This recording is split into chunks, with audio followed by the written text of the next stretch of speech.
Let me in. Oh, he's in. Yeah, but I don't see him. He got his camera turned off. Yeah, he's got the tape over. Either that or he doesn't have a camera. He's got his hand up. I can kind of hear him. Call on him, see if he wants to talk. I'm here. I can hear him You can hear him? vaguely. Vaguely. So he's either got to talk louder or we got to turn our speakers up.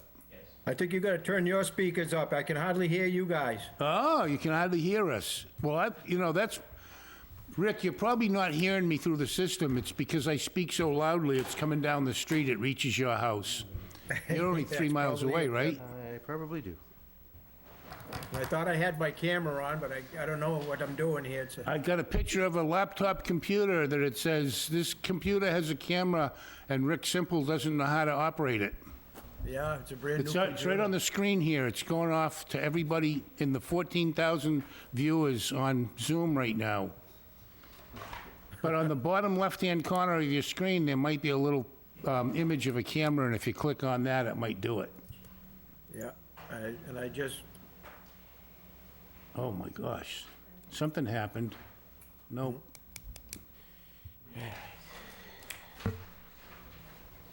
Doesn't matter, we can hear you. Yeah, as long as it's good. Can you ask, Can you hear us any better? Did they turn us up? yeah, I can hear you good now. Okay. Some voice just came from behind the curtain. Said something about pay no attention to the man behind the curtain. Okay, can you ask, Mr. Semple if he is on like a laptop? Can you hear that question, or should I ask it again? no, I'm on a laptop, and I click my audio and I click my video, and I don't know what's going on. There might be a button, there might be a switch that you have to flip that will turn your camera on. Well, we'll work on that. I don't need to be seen today anyway.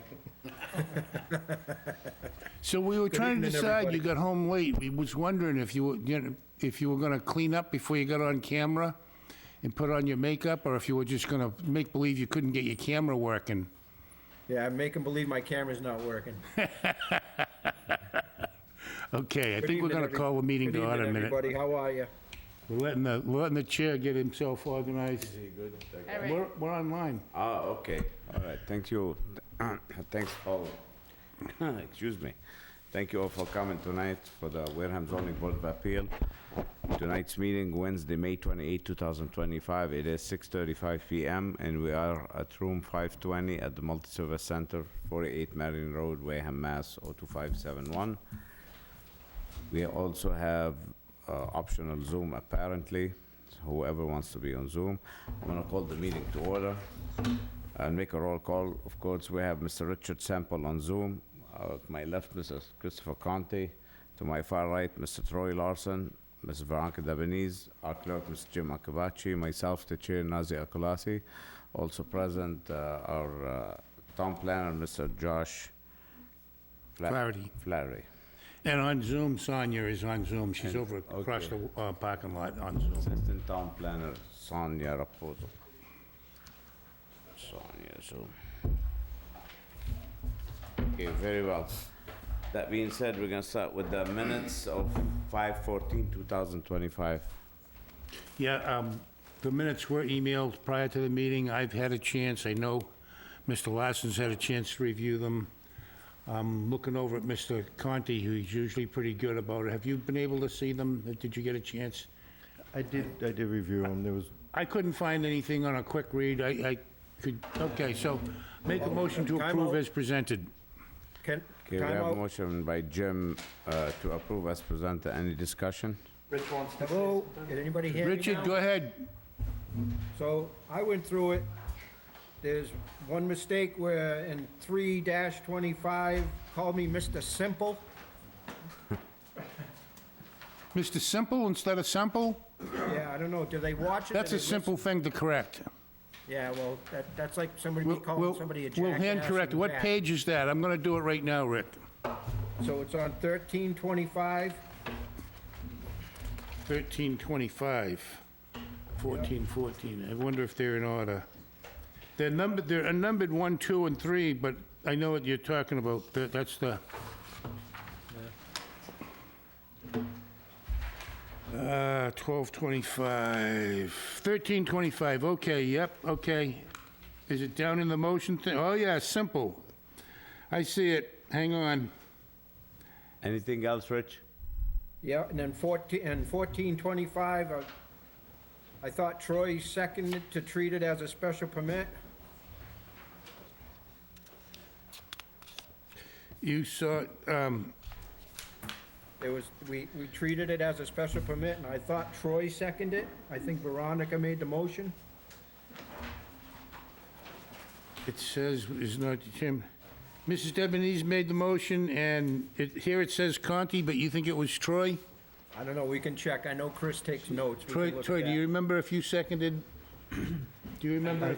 I have my notes, I second to close the meeting, to close. Okay, To close All right. that, yeah. And so they got it backwards. They got Larson, and I'll fix it right now. So this was by Larson, J.E., and this was by Conti,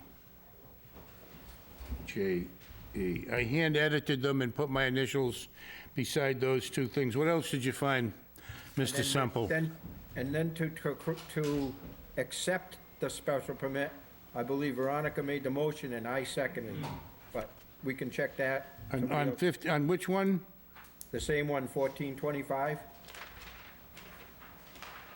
Okay, it was you with the second, not Conti? I thought so, but I think we had a discussion, we just need to come up with who did it. Oh, you both did it at the same time and we picked one. Okay, sounds good. Okay. I remember now. We good? Do you find anything else? And then I believe in 1725, the public hearing, I made the motion to close the public hearing. I made the motion and Chris seconded. That's what I got written down. To close. On 1725? Yeah, I believe that's it.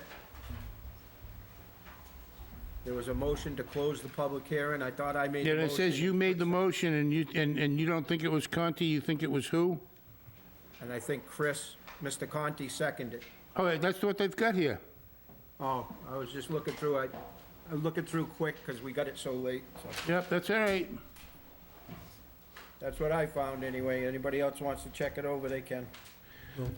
On Well- 1625, it says Mr. Larson, motion to close. And I have Rick, motion to close. 1525? 1625. 1625. Oh, was 16? Was it 17? What page is it on, Chris? Do you know? Do you have the hard copy there? Page 4. Okay. Oh, 1625, okay. So you had the close the public portion of the hearing, is that what you're talking about? 1625. Yep, I'm on 1625. So it says Mr. Larson did close. I got Veronica on 1625. I seconded it. And they got you as second, right? And Larson made the motion. Veronica made the motion. Ah, okay, so we're gonna cross, you're getting the axe, mister. All right. Larson, Debonese.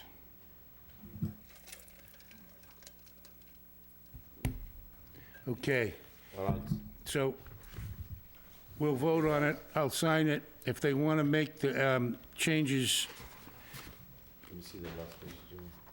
what do you want? The last page, where to The last page, yeah. All right, Sonia, we're gonna sign it. Just make sure you fix these errors, please. We'll send it to you, fix the errors, and have a clean copy for the records. So we have a motion, it was amended by Mr. Semple as well as Mr. Conti. And all in favor say aye. Troy? Aye. Veronica? Aye. Jimmy? Aye. Richard? Aye. Jimmy? I'm Chris? Aye. All right, we'll get 500. Thank you. Well, actually, I wasn't here, so I can't vote for it. So it's 500 without me. All right. Why can't you can vote to, I didn't, I wasn't here at that Okay. meeting. You want me Anyway, True Storage, 2400 Cranberry Highway. Who's here from True Storage, 2400 Cranberry Highway? We have somebody on Zoom. Somebody on Zoom. Rems? Tom Rams? Yeah. Ra- REMMES. And I think I saw, email correspondence that Phil, didn't you Fred, do say? you want to come forward, please? All right, Mr. Hello? Hi, how are you? Good. Can This you is Tom state Remis your name from and True address, Storage. please? Thomas Patrick Remis. I live at 42 Maury Street, Mendon, Massachusetts, and I work for True Storage. All right. I believe you guys did the landscaping and looking for sign-offs? Yes, I came up to the board in late January when the project was completed, going for a certificate of occupancy. The only thing that was not completed was some plantings that we were unable to complete due to the temperatures, and we didn't want to have the trees and shrubbery not take due to the winter conditions. So that's all been planted, and everything's been stabilized. All right, very well. Phil? For the record, Phil Cordero from Allen and Major Associates. I engaged with Tom earlier today. He sent me over the as-built for the site to show that the landscaping was complete. I did a site inspection, so the landscaping is complete. And that was the open issue from our meeting several months ago. But in receiving the as-built today, I haven't had a chance to speak to Tom. There's an area of drainage that was on the approved plans that was not constructed, and it's not shown on the approved plans, and it evidenced itself during the site visit today. The certificate of occupancy, I think, was already issued. We were just trying to close it out. But at this moment, they don't coincide with the approved plans, and it's something we should review and discuss with Yeah. them. Well, maybe the contractor covered it by mistake. It happens. So what it is, Mr. Chair, is along the front of the site, along Cranberry Highway, and if Tom has an answer, by all means, there was supposed to be a drainage swale that led to a flared end that went into their drainage system to redirect water that would have shed onto Cranberry Highway into their drainage system. That swale doesn't exist at all. It's a beautifully graded lawn. The landscaping looks great, but there's no stormwater there. So I don't know if that was something that happened during construction, if Tom wanted to comment on it. Tom? Yes, during construction, that was discussed and had to be eliminated because of the location of the transformer from National or Eversource. It comes in, let me see if I can share my screen with a couple photos.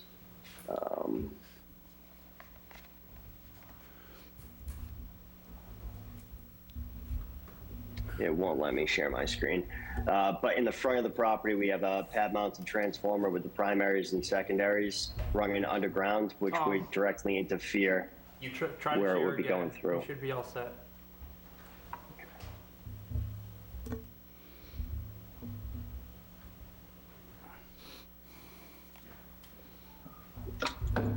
Tom, we'll let the Yes, sir. engineer do with it. Just explain to us, where's that water going now?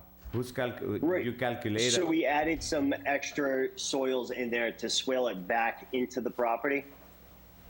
Yeah. And then we also added some additional, like high perk soils there, so that way it would not come back. So the Alright. swale was basically in front of those parking spots, where you can see the transformer, and it goes to the pole that's directly in between the street and the parking area, and that's where the swale was supposed to go across. And that's where we have, the primaries are all encased in concrete. It's basically 4 inches around top, bottom, and either side. So I understand what you're saying, but does the number works? The numbers, do they add up? About, Phil? So we haven't seen the numbers, so the other thing, Mr. Chair, that I spoke with Tom about via email is we do look for a statement from their record engineer, Nobis Group, that they're certifying that everything was constructed substantially in accordance with the plans. We don't have that, and that statement would answer the question of whether the numbers work. So as of right now, we don't have any proof that they work.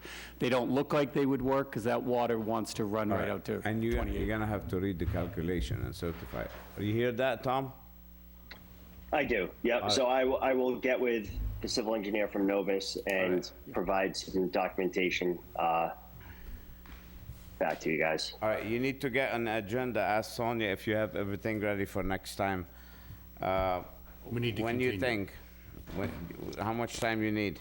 We have the 11th or the 25th June? Let's just do the 25th, just so I can make sure he has everything that he needs. Okay, very well. Can we get a motion continue this? So moved. We have a motion continue 4-23 True Storage LLC 2400 till June 25th by Jim. Any discussion on that? Hear none. All in favor say aye. We need a Can I have second. Second, please.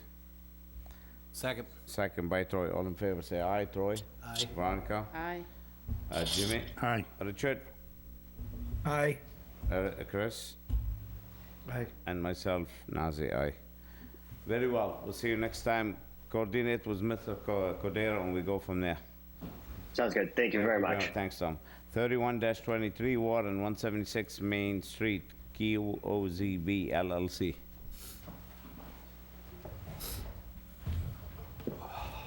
All right, Mr. Madden, name and address for the record. Bill Madden from JF Engineering here on behalf of Warren QOBZ at 176 Main Street. Okay, I submitted a letter a couple of weeks ago. They would like to do a couple of minor changes on the site. I submitted a cover letter requesting those changes. One of them, they provided me with another sketch today, which I can provide you as well, because they wanted to close in some of the patio in there. So it was in addition to what I had submitted originally. thank you. Thank you, sir.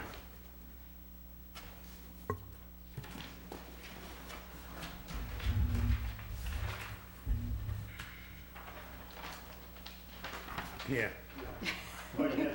I did.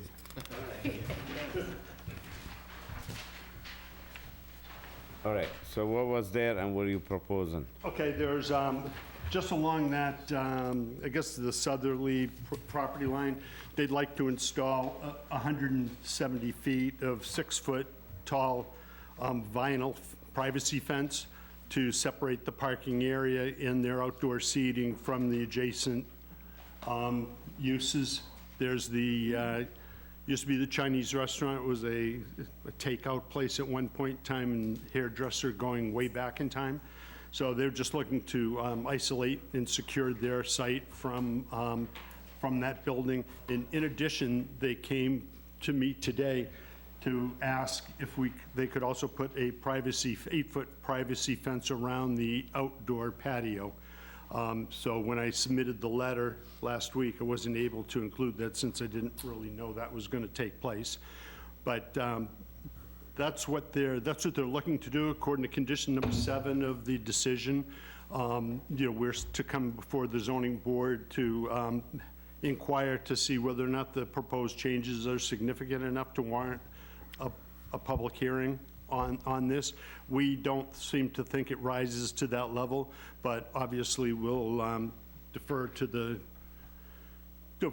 board on that. As far as the fence around the patio area, he was talking about making it some type of more aesthetically pleasing wood type of fence, because that would be just confining the outdoor seating area and keep the patrons defined to the seating area and not give them an opportunity to walk around the property, to leave the property. You know, there'll probably be, I'm assuming they'll have outdoor service for drinks and what have you.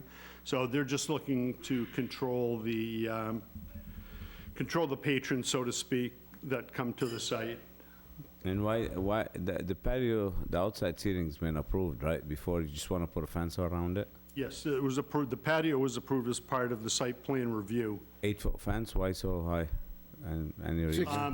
That was just what was suggested at the time. I think that he preferred to, you know, isolate that area in a manner that doesn't allow any view onto the property or outside of the property, and that was the only thing that I know that we talked about. Okay. With the proposed fence, what you propose before? He mentioned a wooden style fence. No, before, what was proposed? There was no fence proposed at all. Just a fence. The- Why you need a modification for a fence? Well, because it's a change to the approved site plan. It was not shown on the approved site plan. Our thoughts were is that if it were to be approved by the board, that we would reflect that on the as-built plan. All right, very well. Questions, Troy? I don't have any questions. It makes sense to me. Ron, No questions. Jimmy, I'm good. Chris? I'm good. I had the same question. Why were they here about the fence? Because I know you can do They that by only- right. yeah. You can do that by right, but is it, the patio is going to be totally enclosed all around it with a gate? With the exception of access into it, yes. I think they'd need us for the one in blue, the patio fence. I think by right in Wareham, you can go to 7, you gotta have, Right.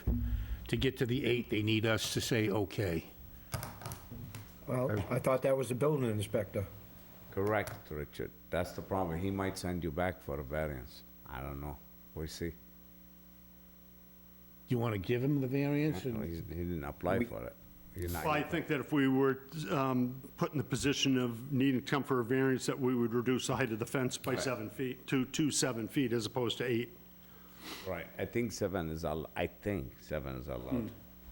Okay. We'll let the commissioner decide. Okay. Yep, you're absolutely right. 7 is allowed, 8 is a permit. Right, so he might throws it off and send it back. And in the event that he were to do that, could we, would we need to come back for the 7 feet?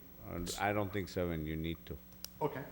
Because Richard, I guess he read the bylaw and he's sure it's 7. Well, I've run into it, and by right, you can put 7, but anything higher than that, then you need a permit. Right. I agree. All right, so let's shoot for 7. If you want to shoot for 8, just we'll see what the commissioner I says. think that we would go with, obviously, we would go with 7 if that was the decision by the building commissioner. All right, any question before we close? Hear none, let's get a motion to close. Make a motion to treat it as a minor modification and close any further discussion other than amongst the board. Any discussion on that closing? I hear none, do I have a second? Second. Second by Veronica, Ms. Devenese, all in favor, say aye. Troy? Aye. Veronica? Aye. Jimmy? Aye. Chris? Aye. Richard? Aye. And myself, Nazir, aye, it carries. Thank you. That was granting them an okey-dokey, or was that just closing it? That's closing. Okay, Motion so to now grant.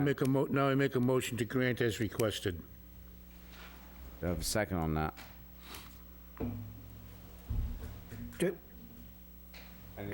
Excuse me, Mr. Chairman, did we get a letter emailed to us from the building inspector about occupancy, or is this, am I missing a? I don't think they went to the commissioner that, I don't think they went to the building inspector with that, right? To my knowledge, he has No, not. They haven't. Okay, all right, thank you. If they, whenever that happens, I'm sure we'll hear from them if there's an issue. Okay, thank you. All right, very well. So, on the motion to grant as presented by Jimmy, do I have a second? Second. Second by Troy, any discussion? I hear none. As a minor modification. As a minor modification. Okay, so motion to grant as a minor modification by Mr. Akabachi, second by Mr. Larson. All in favor, say aye. Troy? Aye. Veronica? Aye. Jimmy? Aye. Chris? Am I voting on this, or? Ken? Aye. Sure. And myself, Richard? Aye. And myself, Nazir, aye. Carries. You want to put 600 or 500? 500. Okay. All right, very well. Okay, thank you very Oh, much. thank you, Mr. Mayor. We do continue public hearing 1-25, 2 East Boulevard. It's a variance and special permit. Who's here from East Boulevard? I thought, 2 East, 2 East Boulevard, Bill Madden, GAF, here on behalf of 2 East Boulevard. It's my understanding that due to that issue with the bylaws, that the filing was made under, I don't know, under site plan review when it wasn't intended to be under site, it was made, they made a request for a variance, but the bylaw was changed and no one had a copy of the. so I think to address the confusion, I believe what's happened is there's been some change in the language, and it's become very awkward, and we're gonna try to correct it. But it appears that you'd have to come here and get the variance, and then if we give you the variance, then you gotta go to the planning board and get the site plan review. Whereas previously, anything that required a variance or a special permit, the ZBA became the permit granting authority and the site plan review authority. But the planning board, for whatever reason, changed the language. I don't know if it was an error or if it was intentional on their part, but they've certainly made the process more awkward and more cumbersome. Well, herein lies the question, should the town be telling us what we should be filing for now that the bylaw has been changed? If the town figures it out, yeah. No, you need, basically now, if you need a variance, you gotta come to us, and then we send you for site plan over there. Understood, I was just trying to vacate the previous filing, because we did make a filing, it was, it was slated to be voted on.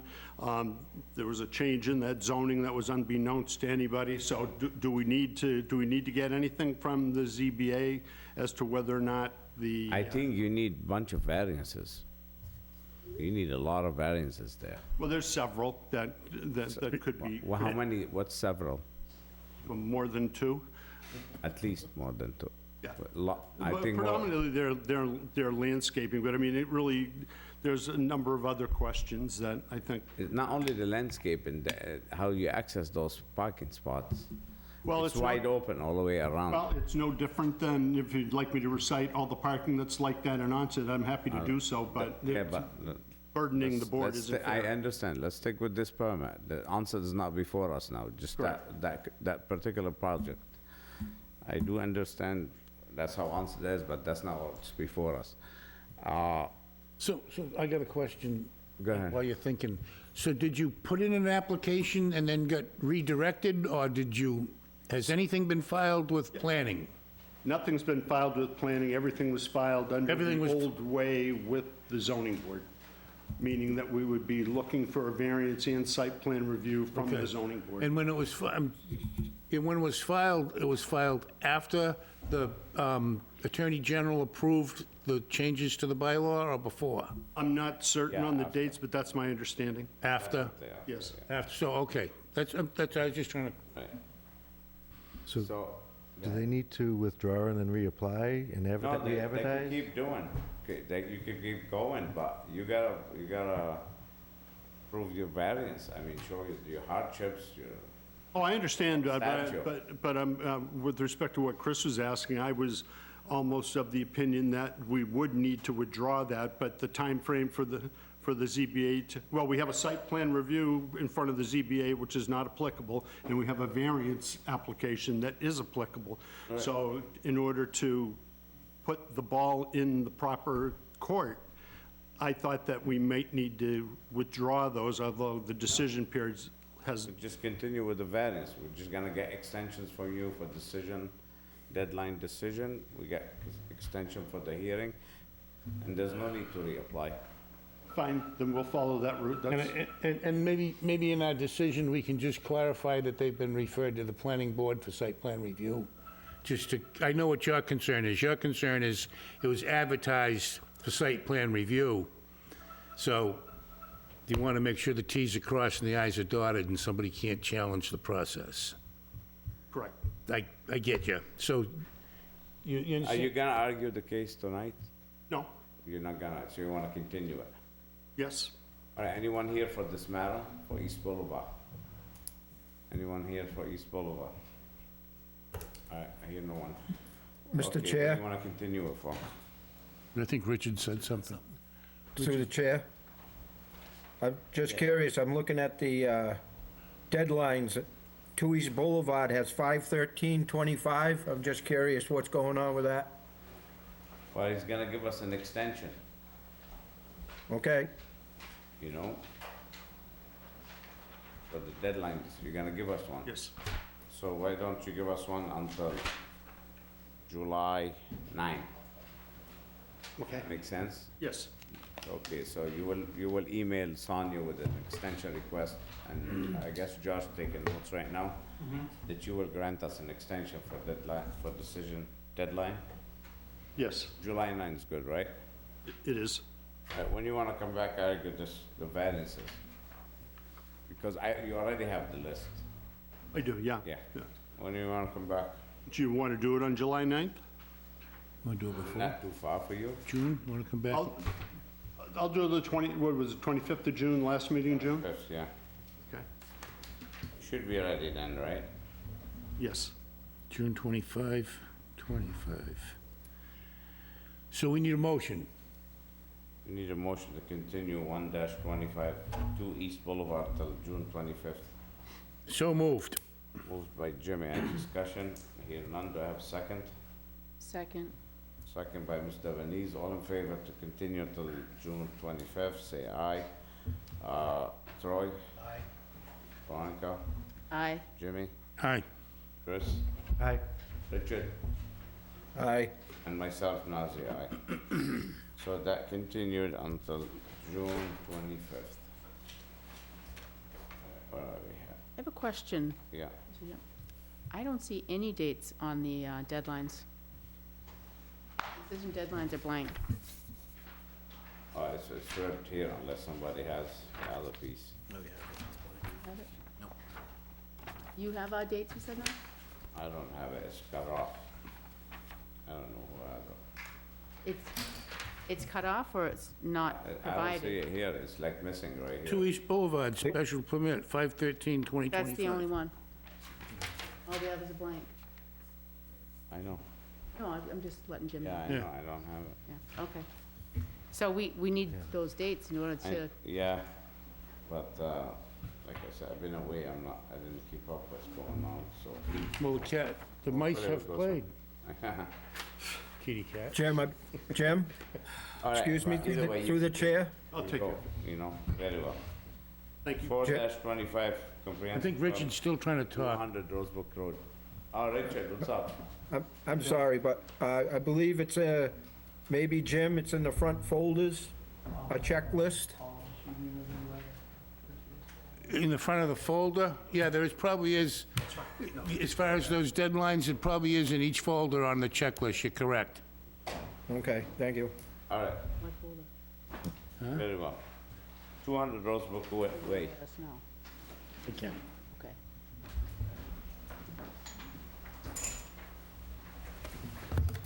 All right, public hearing still open. Name and address, please. Mike McVeigh from the owner, RBP 2, 158 Tyhonet Road, Wareham. Okay, Paul Matos with Allen and Major Associates, civil engineer for the project. all right, where'd we leave it last time at? Last time, we were still waiting on the peer review from Green Seals. We just did get it yesterday afternoon. So the peer review letter that was provided, it's very minor in nature to all the comments that were provided.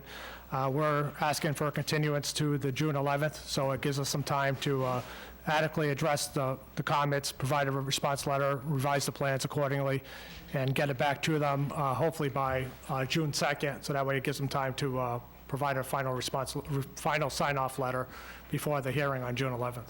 All right, good. Josh, can somebody from Green Seal be here or go on Zoom that day, you think? Yep, I'll request they come in, no problem. Thank you, very well. Any questions from the board on continuing that? Motion to continue 4-25 until June 11th, 2025. All right, we have a motion continue by Mr. Akabachi. Do I have a second? Second. Second by Mr. Venese. All in favor, say aye. Troy? Aye. Veronica? Aye. Jim? Aye. Richard? Aye. Chris? Aye. And myself, Nazir, aye. Thank you. We'll see you on the June 11th. Thank you for coming in person, as we've asked everybody else to do. Thank you. All right, 12-25 TTR, special permit, Three Toll Road. Hello. For Councilor? Hi. You look familiar. Have you been here before? Once or twice. Oh. Attorney Jillian Morton here for the applicant. Charles Morris here is the owner. Jason Youngquist, Outback Engineering. All right, so the public hearing's still open. And were you able, Mr. Chairman, to watch What's that? watched the hearing, the previous hearings? The Mullen Rule. Mullen Rule, you were, okay. So where we're at is that we have the plan, and I believe Phil has Jason was talking to Phil about any comments. Are you, sorry, not to put him on spot, but I think that they were relatively I think he was all set. We got an email. So this was the plan we had changed and add the landscaping and stuff, so I don't know if Phil wants to come up and chat. Unless my memory doesn't serve me well, I believe I saw a letter from Phil, and the last sentence said, "It's okay, go ahead, the pleasure of the board," or similar Yeah. words. Yeah, come forward. I always Yeah, read the we're all last talking sentence about you. first. Sorry. Just to get it officially in the record, Phil Cordero, Allen and Major Associates. So the attorney's correct, as is Mr. Akabachi.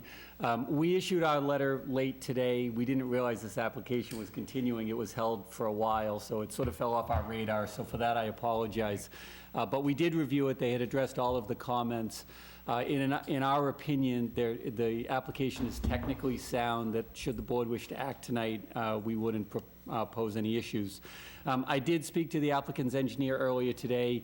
We identified one Scrivener type of error on the plans. It's very minor, that they can improve upon their drainage if they adjust one of the curb lines around the project. Hopefully, they'll agree to that tonight. And if the board wishes to act, maybe it's a condition of the permit. But everything else was addressed. So you okay with that? Correct, yeah. So we discussed it. It was just adding behind the interior landscaped islands, just leaving like a slot behind that along the gutter line to make sure no water gets trapped by those landscaped islands in the parking lot, and then the drainage can get to the, runoff can get to the drainage as it's designed. All right, cool. So, any questions from the board? Anyone here regarding this matter? What's your name again, sir, for the record? Youngquist. Jason Youngquist, Jason, okay. Outback Engineering. All right. And we have, you just gotta make sure we have, during construction, periodic inspection by Allen Major. So, and they document it, send it to us, because you won't get the occupancy without this at the end, okay? Any discussion on that matter before we close? Richard? None? None, okay. Let's get a motion to close. So moved. Motion to close by Jim, do I have a second? Second. Second by Troy, all in favor, say aye. Troy? Aye. Veronica? Aye. Jim? Aye. Richard? Aye. Chris? Aye. And myself, Nazir, aye, is closed. Okay, motion. Site plan and, let me see. Motion to Special approve the permit. site plan as approved for 12-25 TTR LLC. All right. And- The variance we already granted before, right? The 40% of the warehouse. That's Yes. been granted before. So that, there's no sense re-grant, it's already on record. It was already voted? It was already Okay. voted last year to use over 40%. Correct. Okay, so we're only gonna vote on special permit and site plan review. So motion to grant site plan review and special Special permit permit. by Mr. Akabachi with the standard condition. Do I have a second on that? I'll second. Second by Veronica, all in favor, say aye. Troy? Aye. Veronica? Aye. Jimmy? Aye. Chris? Aye. Richard? Aye. And myself, aye. It's good to go, thank you. Thank you. Thank you very much. Have a good evening. You too. Thank Thanks for you. coming in. They did a nice job on the landscaping plan. Yeah. Gonna change, it's gonna fix, yeah. Okay. 18 dash, new public hearing, 18-25, New England LLC, 2424 Cranberry Highway for the variance, DDO, whatever that is. Sonia did such a good job of organizing this, it made it really easy for me.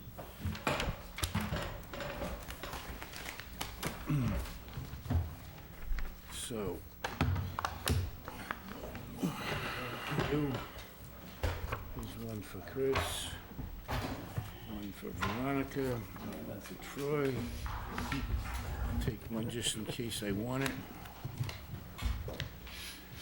The Zoning Board of Appeals will hold a public hearing on May 28th, 2025 at 6:30 PM in Room 520 of the Wareham Multi-Service Center, 48 Marion Road, Wareham, Mass. 02571, to consider petition number 18-25, zoning 25-9, for variance or variances or a special permit from the requirements of Article 3, Table 320, Article 6, Table 624, and Article 10, Section 1042, under the Wareham zoning bylaws, to DDO New England LLC, care of Mark Raymond of 79 Main Street, Mansfield, Mass., proposing demolition of existing structure and construction of a new single-family tenanted 2,200 square foot building for use as a Taco Bell restaurant with drive-through located at 2424 Cranberry Highway, Wareham, Mass. This would appear on Wareham Assessors Map 108, Lot 1019A, in the Industrial Zoning District. Just for the record, it's not a new single family, it's single tenanted 2200. Correct. Correct. Just for the record. All right, very well. Name and addresses, please. Good evening. Michael Spillane, attorney from Marioni Shaughnessy in Quincy, Massachusetts, on behalf of the applicant. Sir. Mark Raymond, Desidero Foods, Carver, Massachusetts. Chris Demula, project manager for Greenwood Peterson, on here on behalf of the applicant. All right, let's hear it. Okay. As the application indicates, we are looking to raise the existing restaurant building at 2424 Cranberry Highway. This is in the industrial zone, but the building has been used as a restaurant for as far back as we could ascertain. The existing barbecue restaurant that had stood there closed shortly after COVID, has been vacant for the last better part of 3 years. And I think, so from a use perspective, because it's an industrial zone, we do need a variance for the actual use. This is not a continuation of the existing grandfathered use. So, I'm familiar with the property, and I don't think it has been unoperated for more than for even 2 years. I don't think it's been 2 years. I would check, I would advise you to check with the select board, because the liquor license would have been surrendered, and I don't think it was surrendered 2 years ago, that long ago. It has not been surrendered. The current owner of the property, who was the former operator of that restaurant, was in hopes of trying to find someone who would like to operate that restaurant and continue with the liquor. We do not serve alcohol, nor do we care to get into that. I understand that. I'm just using that as a reference for when he last operated. They'd know, because he'd have to get their permission to not be open. Okay, well. And I believe he was open at least weekends right up until almost less than a year ago. okay. So it might help you. All right. Okay. Okay. What he's trying to say, it might not be in abandonment, so the food business still in going, but let's give you the variance. If the board agrees, makes life easy for everyone. Okay, fair I enough. don't think, and Mr. Akwach is right, I don't think it's been closed more than 2 years, but let's be safe than sorry. Okay. All right, let's hear it. Fair enough.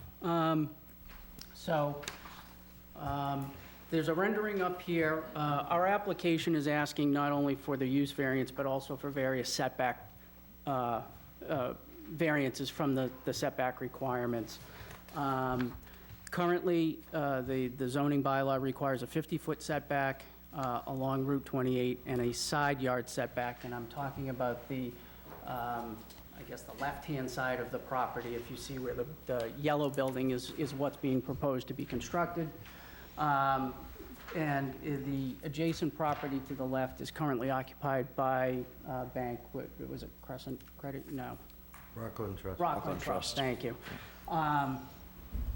So in addition to or part of what we're hoping that this board will allow us to do is, because we're encroaching or asking for relief to encroach on the side yard setback, We do think that because there's an existing easement that extends along the property line between the Rockland Trust Building and our property, it's a 15-foot wide easement. It cannot be developed. It's a permanent easement on record. The easement is included in our filing. So even though we are going close to the lot line, there's actually still a 15-foot buffer between our building and the bank building that we think would suffice for setback, adhering to the spirit of the bylaw and the requirement that we be distanced from the adjacent property. You'll also see that in the proposed construction, we are moving the location of the structure away from the right-hand side of the property line. That building is being moved upwards of 50 feet away from that lot line. And again, there's a driveway there now that exists, and we're relocating that driveway off that property line as well.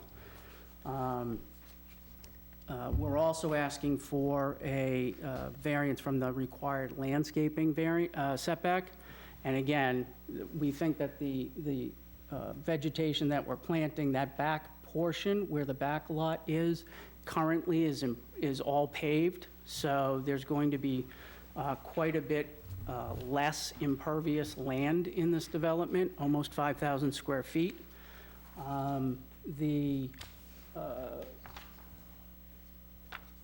So the landscaping is going to be much more significant on this development than is currently shown or is present on that property. We are hopeful that the board would recognize that this is an improvement of the property. It's going to really enhance this location. It's consistent with other uses. We are exiting out onto Tow Road. The entrance exit from Route 28 is going to be a right-hand turn in, right-hand turn out only. So we're not looking to cut across Cranberry Highway. And as you guys are all familiar with the area, there's plenty of similar type restaurants across the street. I believe there's a Popeyes that's being constructed on the other side of the Noria gas station, 2 properties away from us. And it's, consistent with the neighborhood. I've been doing this a long time, and, I've been in your position as well, and I can honestly say that there's very few variance applications, I think, that meets the variance requirements. I think this property actually might meet it because of the narrow connection between the 2 lots at the back. It's difficult to situate a building on that front lot that is compliant with zoning and is otherwise useful. Furthermore, if we were to be restricted to an industrial use, you need even a bigger building. And I think the shape and topography of this particular lot, warrants a strong consideration for a variance for this use. Well, I definitely agree that the shape of the lot does dictate its hardship, the shape of it.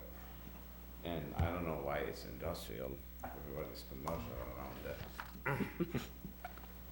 But you definitely have, it is definitely unique, and you have a strong hardship as far as I see it.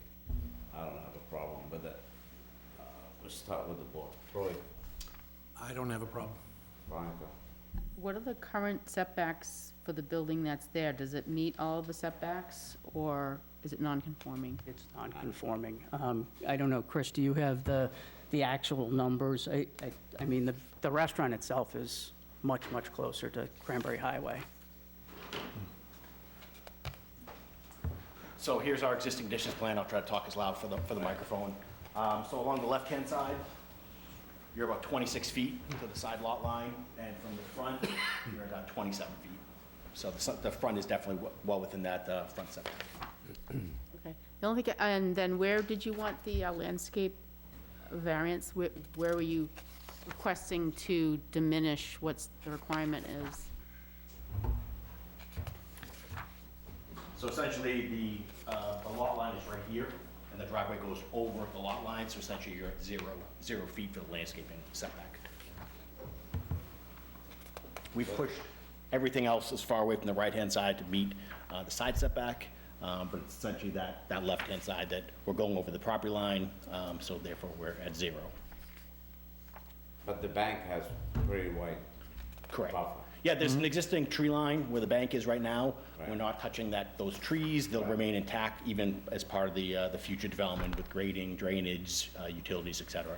So that piece of property is owned by the bank with an easement to the, who? To the applicant's property. To our property. Yes.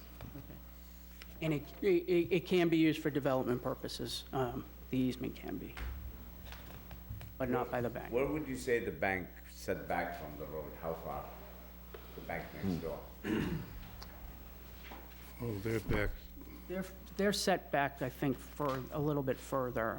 I don't know if they're within the 50-foot setback requirement, but I doubt it, but So here's an aerial. You can see the bank building here. They're probably, again, it's a 100 scale, 40 to 60 feet, plus or minus. So if I may, my only concern with having you're on the line with no property that you can do anything with for landscaping, what if somebody other than the bank takes that property and decides to knock down everything from, you know, are they What gonna was be the question? restricted from doing that? It's let's say- so an right now easement it into works well. perpetuity, it goes with the land. Right, Let Frank go ahead. but right now it works well because the bank owns that property. And have that landscape. Right. Okay, Let's say somebody else buys the property. It's Right. not a bank, and they wanna, they can't. so they would be restricted They still need the landscape and buffer, of, unless we give them a variance or whoever bought them. you're talking about the bank, though. I'm not talking about this applicant who's requesting a variance. I'm talking about the owner of the bank, If who he- does not need a variance. Yeah, he does need a variance to get rid of the landscape and buffer. But 20 feet, right? Well, the industrial is set back. it's a 10-foot landscaping Industrial. setback, yeah. Industrial to industrial is 10 feet, Yes, so they can take it down to 10 feet, yes. yeah. But the other issue, though, is the bank, the owner of the bank property would be prohibited from doing anything within the easement area. So that easement area, regardless of who owns the bank parcel, they cannot, without consent of the owner of our parcel, do anything to develop or disturb the easement area. I don't know what that looks like right now, but is it, See those parking lot when you go to ZD's or BB's, whatever you name? Those parking lots, this is an easement from the bank from back in the day.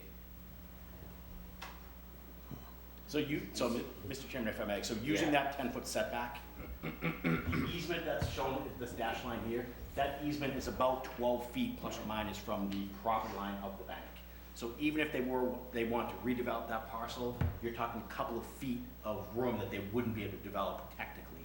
The existing parking lot paved area is this dark line here. So there's about 20 or 30 feet of additional room that if the bank wanted to go away and another applicant came in and they wanted to develop, they could essentially almost develop up to that 10-foot, that 10-foot setback.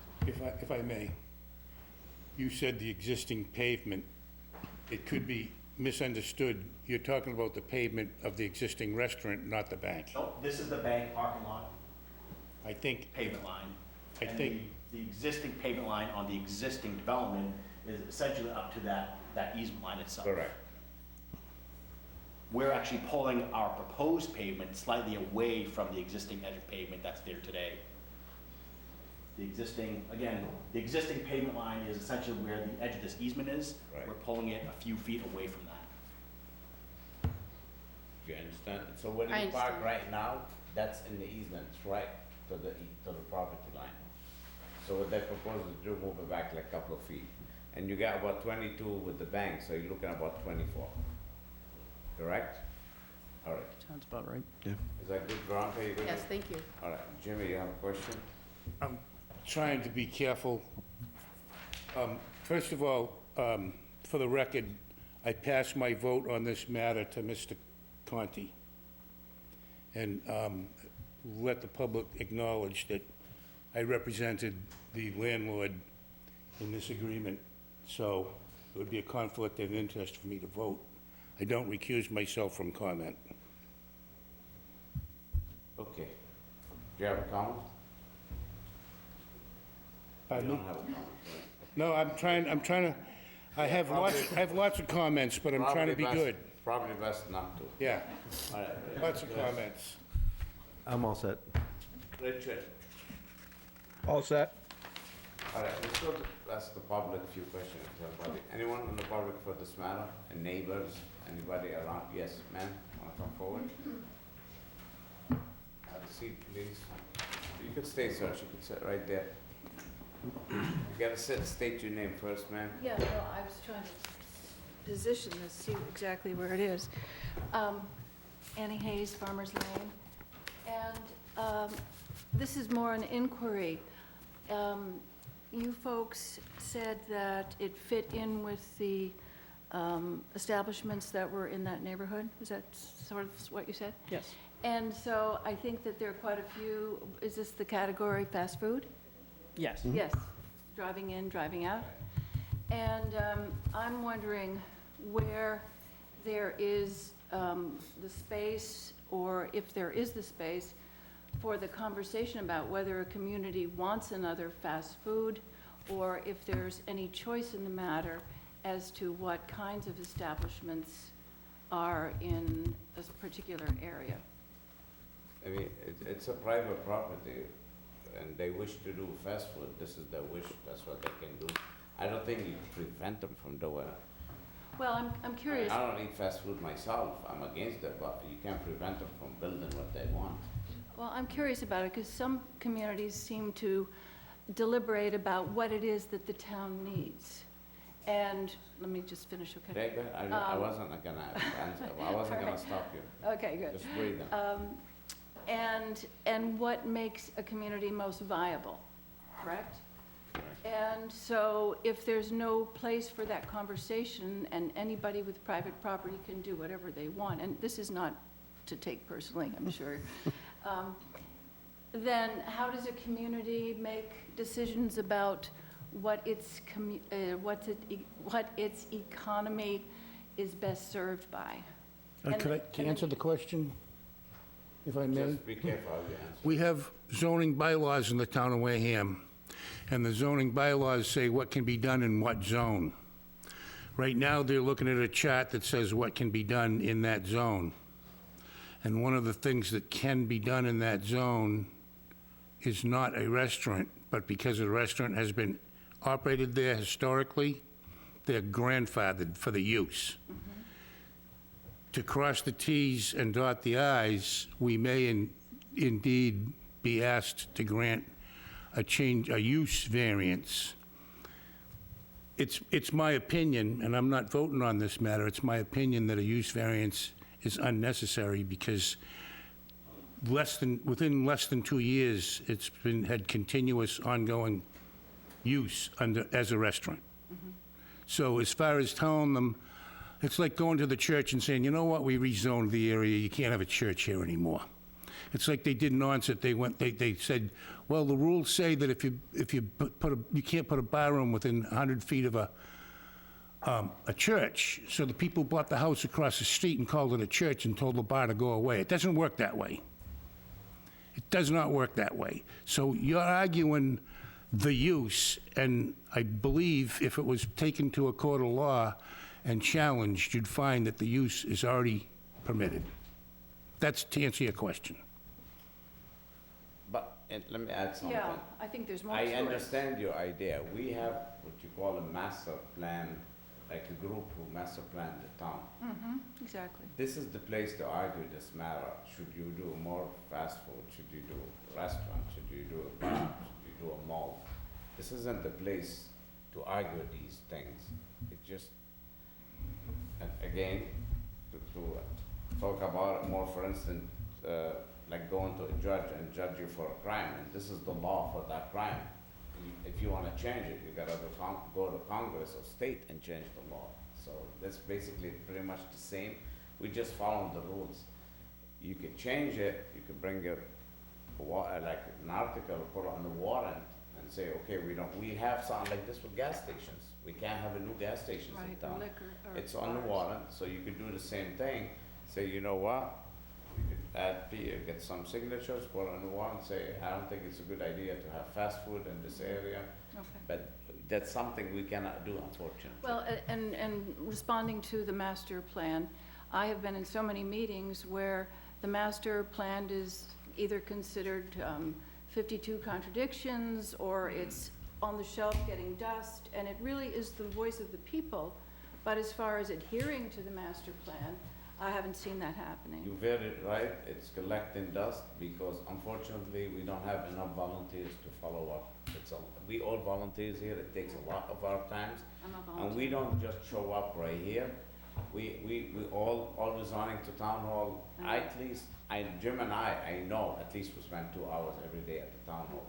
So you're absolutely right, that master plan's been set for 20 years, nobody's doing nothing to it, because we don't have enough volunteers. And we're gonna develop another one this year, I think. So, but you certainly do have the right, as a citizen, to come up and say, I oppose or I'm in favor. As far as what town policy is, this isn't that platform. Okay, thank you. Thanks, man. Josh, what do you want to say? I just wanted to note that our master plan for the town, while it's outside the subject of your application, sorry, we finalized it in 2018, the town accepted it in 2020. Master plans generally foresee 10, 15, 20 years. We are looking at starting a master plan committee to get that ball rolling, but So it has a little less dust, sorry. yeah, a little less dust. Little less. Thank you.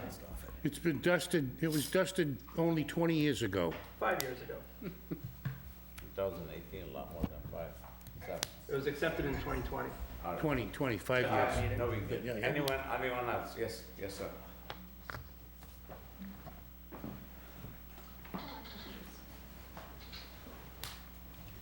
Good evening. My name is Richard Burke. I'm a lawyer in New Bedford, Mass., 32 William Street. My firm is Beauregard, Burke and Franco. I'm here representing some immediate abutters to the project, the Fielding family. Diane Fielding owns the property that is on the assessor's lot 1016 and 1020, which is, I believe, just to the south, a little bit southeast. And then Stephen Fielding, who I also represent, owns the abutting properties that are shown as the assessors. I believe it's 1004.BA and 1004.B. They're consecutive. We know to each other. exactly which one it is. So I guess preliminarily, I had written a letter, and I apologize if I'm misstating your name, Mr. Akabachi, if I heard that right. I wish, for 12 years, my teachers could have said it so well. I respect that you're not voting, but I just, for the record, I've always understood that the Ethics Commission recommends that you leave the room and not participate at all if there's a potential conflict. So for your own sake, I offer that advice for whatever it's worth. You're absolutely right, Counselor, you're absolutely right. He can stay in the room, he can comment. Unfortunately, I can't make him if I want to, you understand? That's why I said he should say less. But I recommend that he don't say anything, that's up to him. I can't force him to move. You know the rules. I understand. If it was his project, he would have to leave the room. But if it's something he assists, he could stay in the room, but he cannot comment. So I recommend that Mr. Akabachi not to say anything. It would be better. For the applicant. Now that I know the Fieldings are involved, All right, that's good enough. Sir, go ahead. So if you look at the preliminary site plan, I think the major concern that my clients have, and it's shown on the site plan, there's a 20-foot wide right-of-way that goes along, as you're looking at the site plan, the right-hand side, I guess it's the southerly side, of the existing restaurant and the proposed restaurant.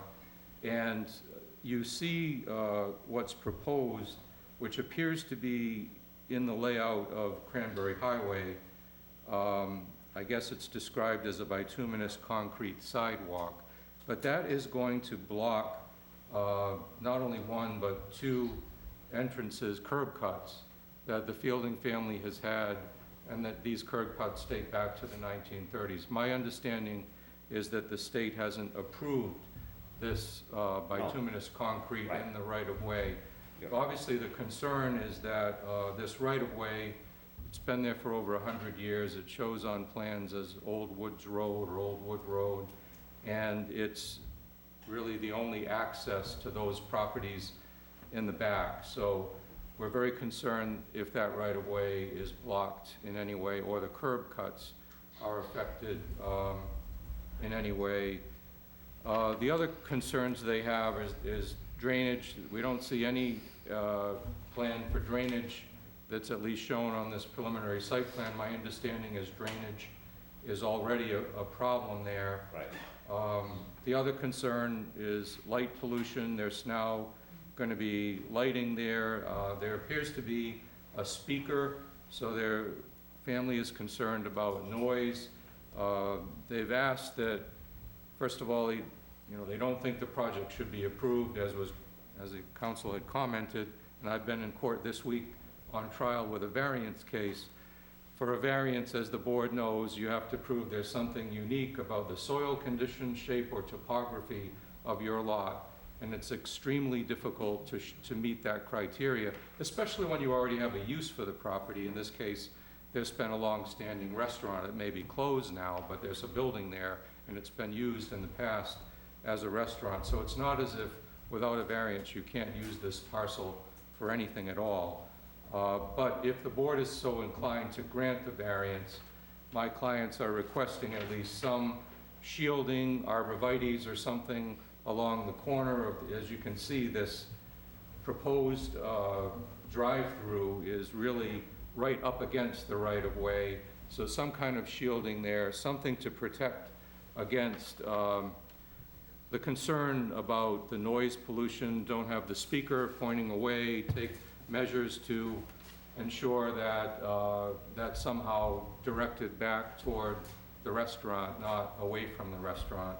And whatever can be done in the way of making sure that lighting is not creating light pollution and is directed back downward and not away. This area is been wooded, and obviously my clients would like to keep it as much as possible in its natural state, or at least not commercially disturbed with further development. So we ask that you consider those things. All right, couple of things. 99% what you asked for, that's gonna be planning board question. That's why lighting, trees, drainage, sidewalk, the exit, this is all you gotta be at this. We're here only for the variance. And as you said it yourself, topo, shape, uniqueness. And this lot, as far as I see it, the shape of it does dictate there's a hardship. And it is definitely a unique lot, and it definitely has it meets the statutory requirement of 48, section 17, section 10. In my opinion, I don't know how the board see it. Regarding the state, they cannot go to the state for the curb cut until they get all the approval from the town. And they definitely, the state or the planning board, that they're definitely not gonna let them block and exit. I don't think they wanna block the entrance for the fieldings, you know?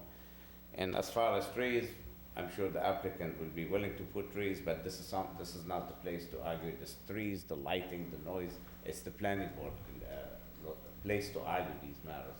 I would disagree, Mr. Chairman. If they're asking for variances, or special permits, you have the opportunity to put conditions and terms on those, and to protect the public and the public good, the board should exercise the authority to do that, or just deny the project altogether, if you can't do that. I can't, it's a long argument between us and the planning board.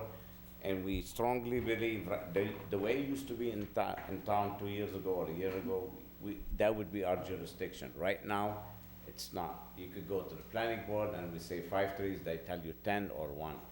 So there's no sense to step on their toes and tell them what to do, because it's not gonna work, trust me. I know how they operate, and they're not gonna, anything with site plan, they're not gonna go with what we say, they might and they may not.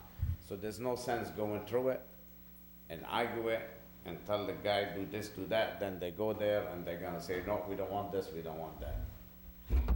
You know, if it was a year ago, I would say, you're absolutely right, we could do it, but right now, that happened last, like a year and a half, they took that jurisdiction from the zoning, unfortunately. I don't know how, but they I don't did think they can take your jurisdiction away under state law, chapter 48. For what? For site plan? For variances and special permits. Only the Right. zoning board is But site authorized to plan. grant those, and you have to follow the general laws, and you have the powers. Correct. The site, special permit and variance are jurisdiction, but however, site plan review is their jurisdiction, you know? And like I said, I'll be more than happy to put you 100 trees, but if they go there, they might change it. Mr. Chairman, Yes. if I may, a lot of these items, or every single one of these items, are currently being addressed. We are working on an application to submit to the planning board. We'll have a full drainage design that has no peak rate of Gonna have to runoff. regardless. We have landscaping, we'll have a dark sky compliant lighting plan. We'll address there's essentially a drafting error on blocking off that curb cut. No issue, we'll resolve that as part of the planning board, items. And, I don't think any of these items that the attorney has brought up. Believe me, our planning board are very hard to deal with, and they will drive them crazy with their requests. So you'll be happy with the planning board, trust me. But this is. I do have one question Yeah. that he kind of made me think about as I'm looking at this. So when I was asking about the buffer, what's presented looks like there's zero landscaping at all, and there are no buffers Towards the bank. anywhere.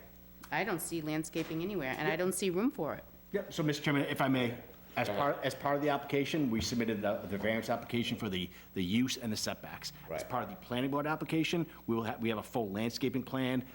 The existing tree line, as everybody sees today, this dark green line, Yeah. which essentially runs along the property line of the abutting property, that's the existing tree line today. We're not touching that. Everything that's green in here, it'll be either grass, trees, shrubs. That'll be all part of our planning board application, and there will be a buffer zone and. Because I just want to be clear that, so you are going in front of planning for the site review, however, you need a variance from this board. That is correct. To not have the buffer that's required. And when I asked about where that buffer would be, you said it was to the left. That's the only area that you are looking for a variance from the requirement to have that buffer was between that property and the bank. Right, as it is today, the existing pavement runs right along this property line, as it is today. We're pulling it from here to here, which meets the 10-foot. Okay, because I'm just trying to understand it on here. I see the right-of-way that the Fieldings are talking about. And I'm just trying to understand where you're going to have the ability to put some buffers. The way I see it, they're definitely doing it much better and doing the best they can with that property. The shape of that property is very hard to work with that property, and I think they're doing a good job. And like I said, the planning board will be beating them up and make you happy. And we do have a landscape architect that is working with us on the design. There'll be a variety of We used trees to- and. This board's been used to do this for 30 years, doing these site plan. I guess it's very hard to stay away from these questions, but unfortunately, So, go ahead. I'm sorry, I didn't Yeah, mean go to ahead. interrupt. What do you want to say? In terms of, I know the Fieldings are concerned about lighting and the speaker, because now when you have a drive-through and you have a fast food, the hours of operation can be extended. So I think those are valid questions that we might want to ask. What are the hours of operation? And then the site plan obviously would have to address the lighting, if that's an issue, and they could do. I think this is a planning board jurisdiction too. I don't think we could do that. I don't think we can do this. I mean, I know we've been used to do this, but I think we should stay away from this and stick with what's before us, and we can't discuss, we're not discussing how many trees, how many lights, how much noise, the hours of operation. This is a planning board thing. And this was the issue with planning board, that if we're gonna go through this, we should be the granting authority, and we're trying to change this bylaw back to here, we're trying to do it. But it's gotta go to town meeting, you know that, it's gotta go to Wareham and come back, but we're not gonna go through the whole, to this project and spend so much time with it, and at the end, the planning board will go start from scratch, there's no sense. We'd like it to come back to us to do this and address all these questions you're asking and be the whole thing like one-stop shop, but unfortunately it's not. So, let's stay away Chair? from lights What and are the trees. hours of operation? Yeah, So- you could answer, yeah, I mean, you could know, go ahead. So basically, the hours of operation are dictated by the volume of the restaurant, like the traffic counts, all of that. Typically, our restaurants are open from 9 a.m. to 1 a.m., so, which is consistent with what is across the street at this time. Go, Across the street, not Mr. Semple's on, has Okay. abutting. Good, Directly. good. Yeah, I got the Yes, answer. Richard. Richard? The head of our planning department is in there. Does he have anything to say that could lessen this conversation? Nobody's here from the planning board, no, they haven't applied yet, Richard. They're coming to us and they're gonna apply after. He said planning Josh is department. not- I think he was referring to me. What's that? He said planning department, Oh, not I planning saw board. somebody from the planning He was board. referring to me without saying go my ahead. name. I believe you could issue conditions on these variances, such as lighting, but I do understand your concern on issuing a condition that would go to the planning board, where I know historically the planning board may disagree with your condition. They may make it way worse than your condition. I believe addressing these matters through the planning board would be appropriate. Right, because we don't have a lighting plan, that's not what they're here for. Right. We don't have a landscape plan because we're used to it, we have to get not used to it. And the story, I don't know what else to say. You know, and like Mr. Flaherty said, we might agree to something and the planning board says something else and it's just gone. And I'm not gonna argue this matter for weeks and weeks. For you to go there and say, no, we don't want this, it's wasting our time, the attorney, the applicant, your time. This is a place to argue with the planning board. Now, if you agree with the variance, of course, you know, section 17 allow you to appeal. But I think it's an improvement for the property. It used to be bad, there used to be fights there. It used to be loud, it used to open until 1:30 in the morning. And I recommend that you pass the message to the fielding. I think that's a plus for the project, for the property. I think it's an improvement for the property. Because it's been, for the last, since Zedi sold it, it's been like 15 years, it's been a problem. So I think this is great improvement, and I hope the fieldings will understand that. Other than that, I don't think the board can. And anybody want to say anything else? I don't think we have anything else to say. Thank you. I thank you, Counselor. There's somebody on Zoom who I Yes. say. Okay, who is it? Mr. Muniz. I'm letting him in now to see if They still there? Yep.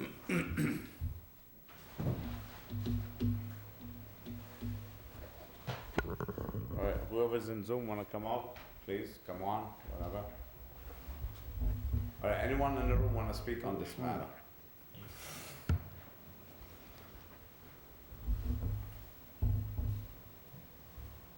Anything? Mr. Muniz is in here. He just needs to unmute. Mr. Who? Mr. Jim Muniz. Oh, Mr. Minis, okay. Yeah, hello, Jim Manise, Cranberry Highway. I was just wondering if the proponent has an agreement to lease the lot that exits the property out onto Tow Road. It shows that it's owned by the LLC that was up previously for 3 Tow Road. I think they bought it, but I let the attorney answer that. Didn't Mr. Schifoni bought that easement? Correct. Correct. And the entire property that's shown on our development plan is under You hear that, lease. Mr. Minis? I did, and he thank you acquired very that much. property while That's ago. all I had, thank you. Thank you very much, Mr. Minis. All right,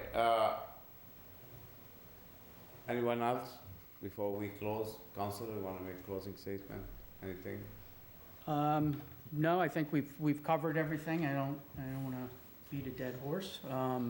But, you know, it's our hope that the requested variances will be granted. Obviously, as we've said, my client's going to be going through site plan review and is going to address any and all of these issues that have been raised by.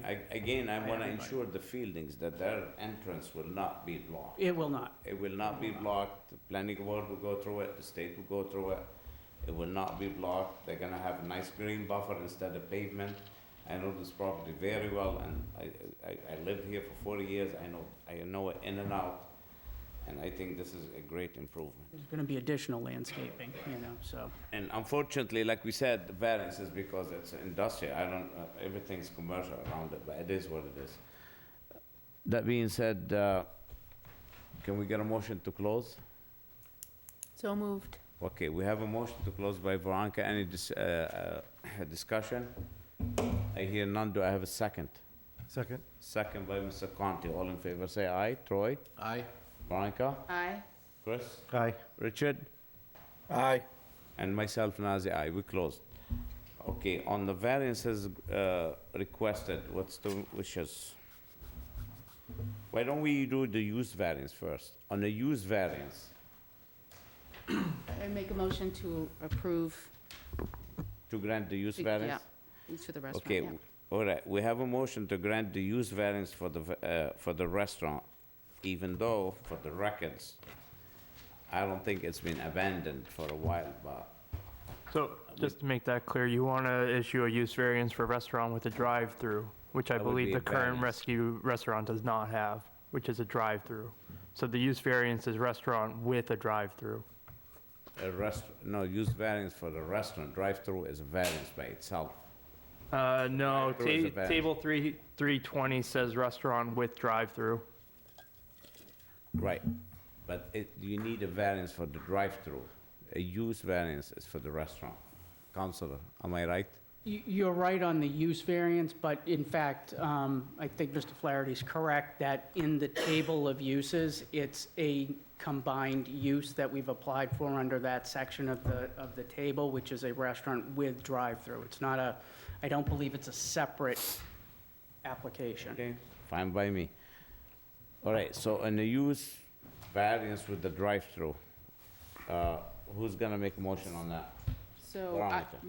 no, I hate to say this now, this late in the game, but I actually don't have the commissioner's letter, so I can't even see what he's saying is actually allowed by right. So if the drive-through is not allowed by right, that would be its own Yeah. variance. This is, here, this Ms. Debonese, this is his letter. It's not allowed by right. Needs a variance.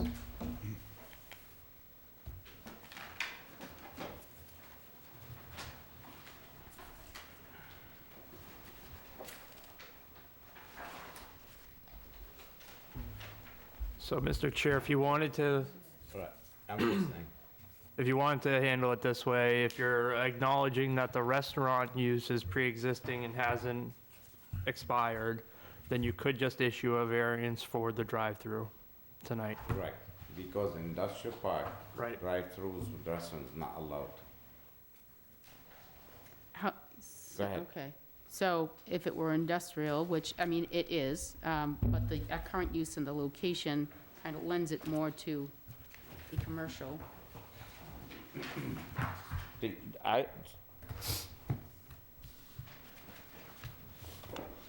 Counselor, you want to use variance or stick with, it's not abandoned? For the restaurant alone? I would like the use variance. Section 320 of the bylaw, and I'm just trying to pull it up here so I have it in front of me, is a restaurant with drive-through. Right. Which is what we applied for.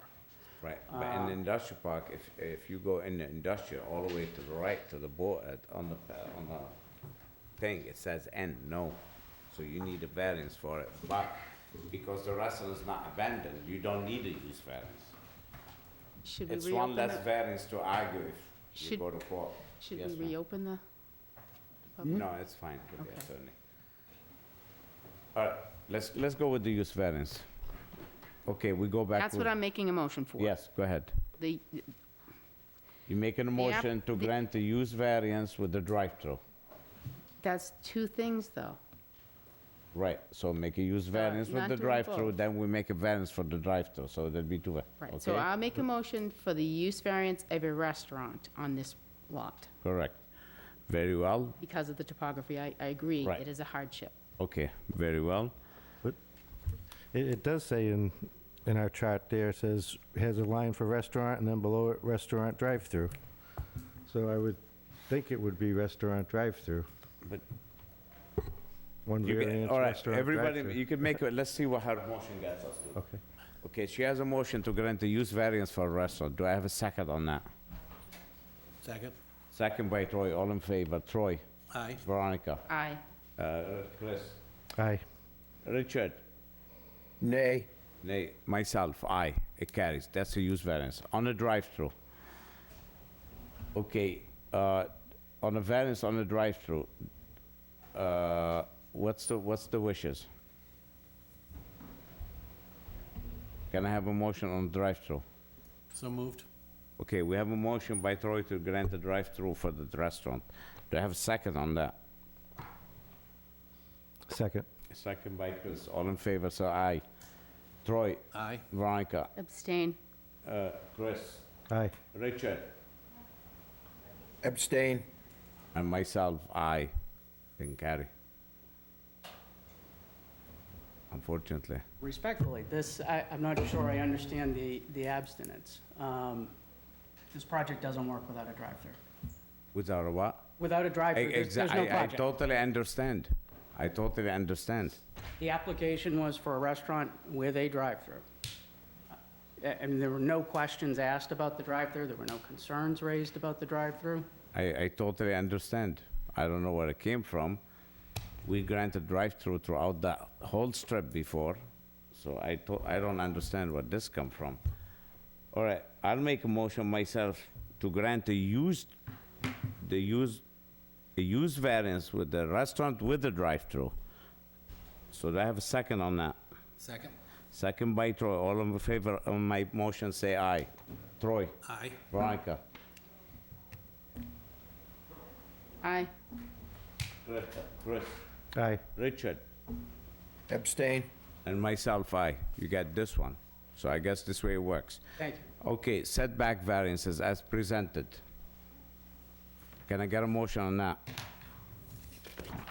So moved. So moved by Troy as presented. And for the record, all these variances and we believe, the board believes that meets statutory requirement of MGL 40A Section 10. So it's moved by Troy. Do I have a second on that, on the setbacks? I'll second setback. Second was Ms. Devenese. All in favor, say aye. Troy? Aye. Veronica? Aye. Chris? Aye. Richard? Aye. Aye on the setback, and myself, Nazir, aye. It carries. Thank you. Thank you very Good much. luck with the planning board. And again, if you agreed with the decision, you have 20 days to appeal this matter. 20 days to appeal this matter after it's stamped with the clerk. It's 14 days to stamp with the clerk, and 20 days after that, you could appeal this matter under section, MGL 40A, section 17, correct? Yes. Very well. Thank you. Thank you all very much. Thank you very much. Bye-bye. Why am I not seeing this as part of the packets? Yeah, Commissioners' well, letters. he highlighted it, or she highlighted for me, so I probably. Yeah, but usually that, I mean, that should be part of every packet so that we know exactly what's before us. All right, 1925, yeah, I understand. They highlighted for me, I have a hard time finding it. I'm sure it's there in your package. It's not. It's not in the packet. It's not in mine. I read it online, but I know she's swamped in the office. She's swamped, so it probably was a mistake. I don't know. Well, at least we have one. I think we should tie her up, dunk her in Yeah. boiling hot tar, get some chicken feathers, feather her, and make her run down Main Street. All right. 19-25, Aaron Gomes on variance for 2786 Cranberry Highway.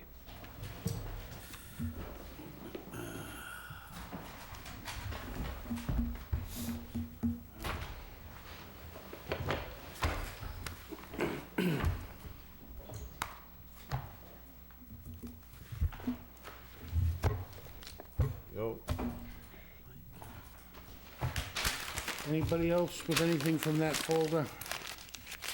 No. Nope. You got it. Nope, I passed it down. You got it. Well, I know, but, I know. Oh, super. you sure? Okay, Definitely. 100%. okay. Special permit, simple majority, special permit. All right, just give us a second, Council. What's happening? I need to read you in, but I need to get this out of the way first because we have a very fussy department person that if we don't put that right, we get scolded. She's on Zoom, you know. She's on, I know. She's watching you. She's right now putting her hand on her forehead, or her forehead in her hand. And she's doing that. I thought there was another, does she not have, there's not an assistant? Pardon me? It's not another person in the office helping? No, she's, No, that's all. Oh. if they gave her a broom, she'd have to tie it so she could sweep the floor when she walks.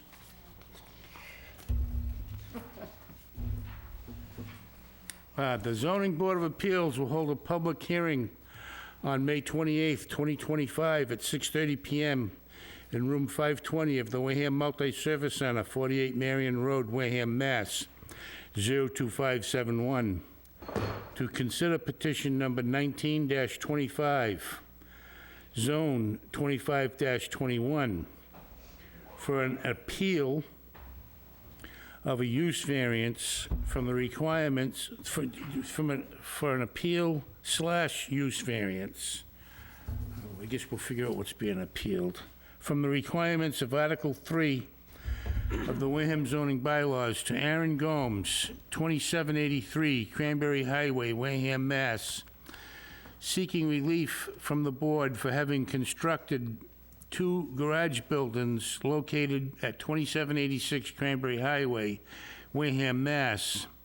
That appears on Assessors Map 129A2, Lot 1A, in the Commercial Strip zoning district. Hi, Councilor. Thank you. Attorney Jillian Morton, 184 Main Street. Aaron Gomes, 2783 Cranberry Highway. Joseph Savini, 35 Meadow Street, Carver, Mass. All right, let's hear it, Councilor. Absolutely. So you kind of got from that intro as far as appeal, special permit. Honestly, reading through the denial letter myself, I was a little curious. So we're going to start with appeal from the notice of violation that you have in your packets, okay? So to give you some back history, my client, Wareham resident, small business owner since '01, operates Gome Enterprises, local construction company. He actually purchased property in Oakdale and then actually moved operations to Cranberry Highway, purchased there in order to specifically comply with the rules. So he's been there since 2016. He has valid permits, he pays commercial taxes, and has maintained updated certificates of business. So we have the certificates of business. Currently has one through 2027. Is that correct? Yep. Okay. So he also had pulled a permit and received a small lot exemption as far as building a single family there. So there's a lot of back history. I think that the beginning, just saying that he built these structures unpermitted isn't really characterizing what occurred here. So I'm of the opinion I would like to seek an appeal from that notice of violation. All his permits have been stopped, so he can't move forward until this is handled. As far as if we have to argue a use variance, what the commissioner was saying is that it would be a use variance for construction storage. So, and I can go into that as far as the storage piece of it, but if you read through the letter, it's kind of felt like throwing things at the wall as far as, is it the septic, is it this? You know, he's had this property for a while, and obviously we know with COVID and trying to build houses and things like that, it takes time. So it'd be obvious that there is building materials there building the property. So I'm happy to go into the variances, but I just want you guys to get that's sort of the background here. Again, he does have those business certificates and it is valid until 2027. So the characterization that he's kind of not under a valid license there isn't right. And then, like I said, if we have to go into those variances, I think the commissioners set a use variance for the equipment material storage, and then he was looking for frontage and lot area variances, which he already had the small lot exemption. This is Cranberry Highway, all those small lots there. It's actually right across from Robertson's. I don't see anything that the neighbors have a problem with it. I also was curious the fact that the letter's talking about that they're looking back on maps from 2018, 2019. It just seems kind of targeted. But, I mean, he has to do what he has to do, but as far as what we're looking for is that appeal. Is this anything built on this property? Anything built on the property? Well, we're building it. You want Aaron to speak up? There's a three-bedroom, single-family house that's already weather tight. There's a septic system that's already been inspected by the Board of Health that's been installed. All the rough plumbing has been permitted and inspected. And the buildings that they're talking about are temporary buildings. We're talking a greenhouse with shrink wrap. We're talking a carport that bolts together. And after the house gets its occupancy, then I go for my accessory building as the garage, and those buildings all go away. Just like everywhere else in town that has a container, Walmart. When you go to Walmart right now, they got a bunch of containers in the parking lot because they're doing remodeling. So yeah, my place looks like a construction site because it's under construction. All right, because this plan here says proposed, and there's an existing garage in the back. It doesn't show a house. This right here on the field card. That's on the property right now. That was the one that. Are you on the same side of Robertson or across the I'm street? across the street, Across the sir. street from the salvage, yeah. You know the second entrance to Garden Homes North, Yeah, it's right next the to rarely used one? That's one of their property lines. So you were issued a building permit for a house? Yes. Before Paul Turner was in office, I had a permit. It was And you already built the approved, house. and I started building the house. Foundation was installed. Okay. And then now, everything apparently I did or am doing is wrong. Counsel, enlighten me, why did the stop order came in? Because building the house? So the letter speaks to several things. So it mentions a small lot exemption. It talks about the building permit. It basically was like, you took too long to build the house. Like, I'm looking at it as far as where the issue is. They're trying to say it's a contractor's yard, like saying that the material that's there, that's for the house or his truck or whatever it may be, is constituting a contractor yard. So, if you decide that, I have to go the route of a use variance and then have that attached to the property, which is not what we're looking for. So it says 4.5 years since the building permit was pulled. Is that not correct?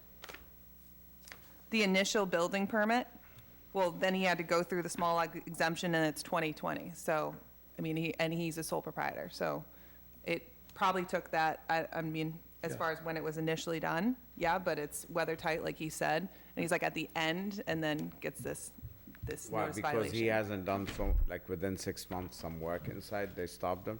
Absolutely not. We've been diligently working on the project. Our funding fell through during COVID, and I've been coming out of my pocket working on this thing. My plumber can, side for that. You can see when the permits started getting signed off on, but we've been diligently working on our project, nonstop. Josh? Yeah, let me, on behalf of the building commissioner, Right. I'd just like to kind of summarize what the stance was on his behalf. So it seems that the building department was reviewing or had a complaint or something. There were 2 garage buildings without building permits and zoning approval for the use. He looked back when the property was purchased, it was vacant. That was back in 2016. After 2016, we go to March of 17. There are trucks, snow plows are being stored on the site. 2018, there's a garage that appears without any building permits. Garage, like plastic, like a carport or a concrete? It only says a garage. I can pull up the image that. Is that like a carport? Has a plastic top. Yeah, metal, it's the round Is it one of metal. those $300 buildings that you get at Home Depot that, It was actually the greenhouse that got taken down with next to the onset fire department on the corner of Minot Ave and. So it's It was a greenhouse that I shrink Okay. wrapped. Go ahead, Josh, keep going. So just for your reference, Mr. Chair, this is the image that he references, April 2018. So there's nothing. So this is the property, and I believe this is the garage that's mentioned. That garage is concrete in the back, right? It's an old garage existing? There's no foundations to either of these garages. those are the top sheds right there, those white things? Yes, That's what's being referred to as a garage? yes, And those are top sheds or an old greenhouse? yes, and that they're you put- temporary. You put the white stuff that you put on a boat to put it away for the winter? Yes, sir. Instead of having glass in a greenhouse? And they all unbolt, and they're all gonna be those taken down. and and- that shrink wrap usually gets taken off and thrown away when the boat goes in the water? Yes, sir. And when your house gets built, is that shrink wrap gonna get taken off and thrown? At that point, I'm gonna apply for an accessory building and put a real garage. How big? Whatever my JC It was engineering on that told me plan. I shows a can do. post. Yeah, The size? they told me a 40 by 60 or maybe a 50 by 70. You can't do that no more. Maximum is 1,500 square feet now. At The that point, bylaw has changed. at that point, I'll be willing to, go with whatever the new laws are. I mean, And bless you, the garage it can be bigger than the house, and a maximum of 1,500, right? Yeah, I'll have to confirm that, but I that think- sounds accurate. Right. Okay, so How many like, the house looks to me like 1,200 square feet, I think roughly. it's around 1,400 square Right, feet. so you could do 1,400 Okay. maximum. All right. If your house was 2,000, you can only go 15. I'm just going off of what, Right. Brad and Right, everybody this will just come after. Go ahead, Josh. designed. So continuing on, he states that there's a garage and 3 storage trailers in 2018. 2019, it appears that a secondary unpermitted structure appears on the lot. I'm guessing he's referring to this one here. And then an expansion of number of trucks and equipment appears on the lot. So he's saying that the building inspector reviewing these images, he's saying that it appears to be a contractor yard, which is not allowed within the zoning bylaws without a primary structure, which there's not one there. And why he brings up the importance of the primary structure is that there's no sanitary facilities to support the business. So then he goes on to say that several letters have been issued. The first letter dated December 13th of 2007 states that the property meets a small lot exemption allowing for the single-family home to be developed. And then there's a second letter from February of 2008, which is a denial of an application for a retail store. That application was denied because it lacked frontage within the strip commercial district. All right. And that it may require variance in site plan review. Okay, so, moving on to, I would say, the issuance of the single-family house that was granted in August of 2020 to construct a single-family home. The rough plumbing of that was approved in June of '24, but there has been no electrical permits pulled or approved for that property. And he just states that it's been 4.5 years. All right. And then he goes on to say that the building permit is required under state building code. So I think what he sees as the outcome is apply for a zoning board appeals use variance for the contractor yard. I think we've determined it's more of a storage with the accessories of contractor yard, as we've been doing them lately. And then he's saying the site does not have a principal structure or sanitary facility as the house is not constructed completely as of today. So, it also appears that the variance is required for frontage and lot area. Frontage for a house, it doesn't meet setback, the frontage? I think he's saying that the frontage and lot area would be required for a contractor yard, which was the denial back in 2000. All right. So the house is there, is weather tight, you're working inside? Yeah, Okay, right? And Correct. you have windows, roof, and everything. all of that. All right, I agree with this, and I'm personally, we'll get to the board with this. I don't think we should make you take this house down. What's your intention? You wanna build a house or a contractor's bay? This is going to be where I live, Okay, and any garage is for my hobbies. I don't work on any of my vehicles there, although I do store some of my equipment there. All of my work is done off-site. I don't do construction on the property. I right, go to but you job can't sites. have construction equipment on the property without a use variance. Okay, I was under the assumption you buy strip commercial property and you do commercial business. That's why I moved out of Oakdale and bought strip commercial property. Right. Mr. Chair, I'm happy, I think that perhaps what you're trying to do is anything in the future it being an issue, right? So if this becomes his primary residence, if he already have a use variance for a contractor yard, then great, we're already approved, right? So if that's what the commissioner seems to have a real problem, the fact that he's going back 15 years for this property. So we want to make sure that this is dealt with now.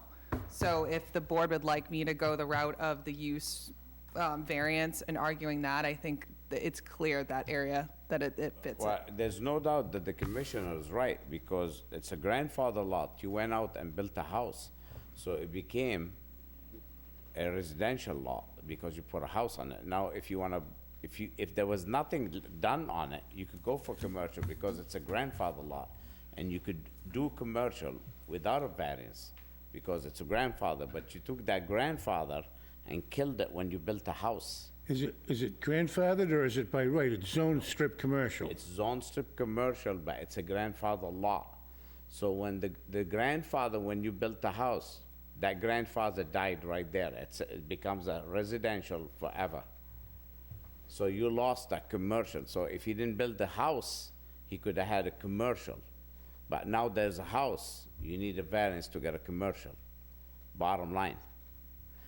I agree the house still should stay there because it's almost done. He's got a septic, totally agree. Personally, I would overrule his decision regarding having a garage. And and if the board agrees, we'll see what happens. Before he gets occupancy of the house, he's gonna have to tear down those carports and stuff. I think that will make the commissioner happy. Now, if you want to argue a use variance with the board, you're welcome to argue it, to have a residential and commercial. And we had the same issue down the street near the campus company before Charchmont Road, and we asked for a site plan review, and they never came up with a site plan.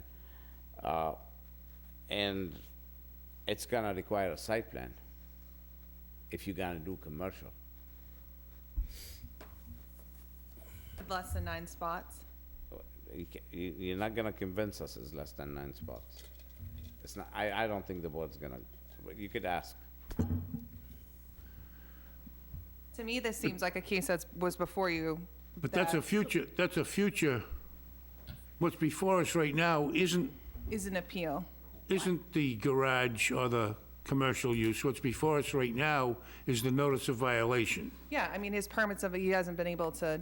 Okay, I have a question. yes, go ahead. Okay, so the house is not complete, so the residential part really has not, But you already have a building permit for a house. which is now expired, and he's saying not valid. So if that's not valid, and there's a change in what's happening with that building, So to turn it reapply to- for a permit to, commercial for a use? commercial use. Yeah, but he wants a house to live in too. Well, People don't have a house with an office in it? and live, I mean, I drive down Cranberry Highway and see houses where people run their businesses out of. So, which you could do by right, and if that's the only thing that you're here before, you don't even really, we just need to talk about this letter, but it sounds to us, or to me, like you want a contractor's yard. I just want to be able to do business where I live.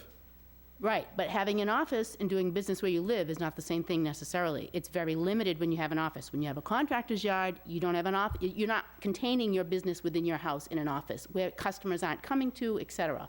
It's very limited when you have an office in your house. Customers don't come to my spot. But you do have a contractor yard, right? You want to store stuff. I store my equipment, that's all registered. It's not like, you know. We went through, Mr. Gomes, we went through this on Charles Pond Road, on Sarah Beth. We went through this, we go through this all the time. That's a residential area, though. This was strip commercial property when I It is purchased strip it, and commercial, that's but if you the wanna reason I go- bought it, to run, to, you know what I mean? I don't know. Right, but you're missing the point. I'm missing everything because the letter is just so mumble jumbled on what this guy is saying. He's saying, you know, you don't do the, all right, so I don't have sanitation, so do I put a porta potty up there and now I have sanitation? I mean, you know, I don't know, this guy's reaching for the stars and just seems like it has it out for me personally. I don't know what he has or he doesn't. I don't have a problem with the house.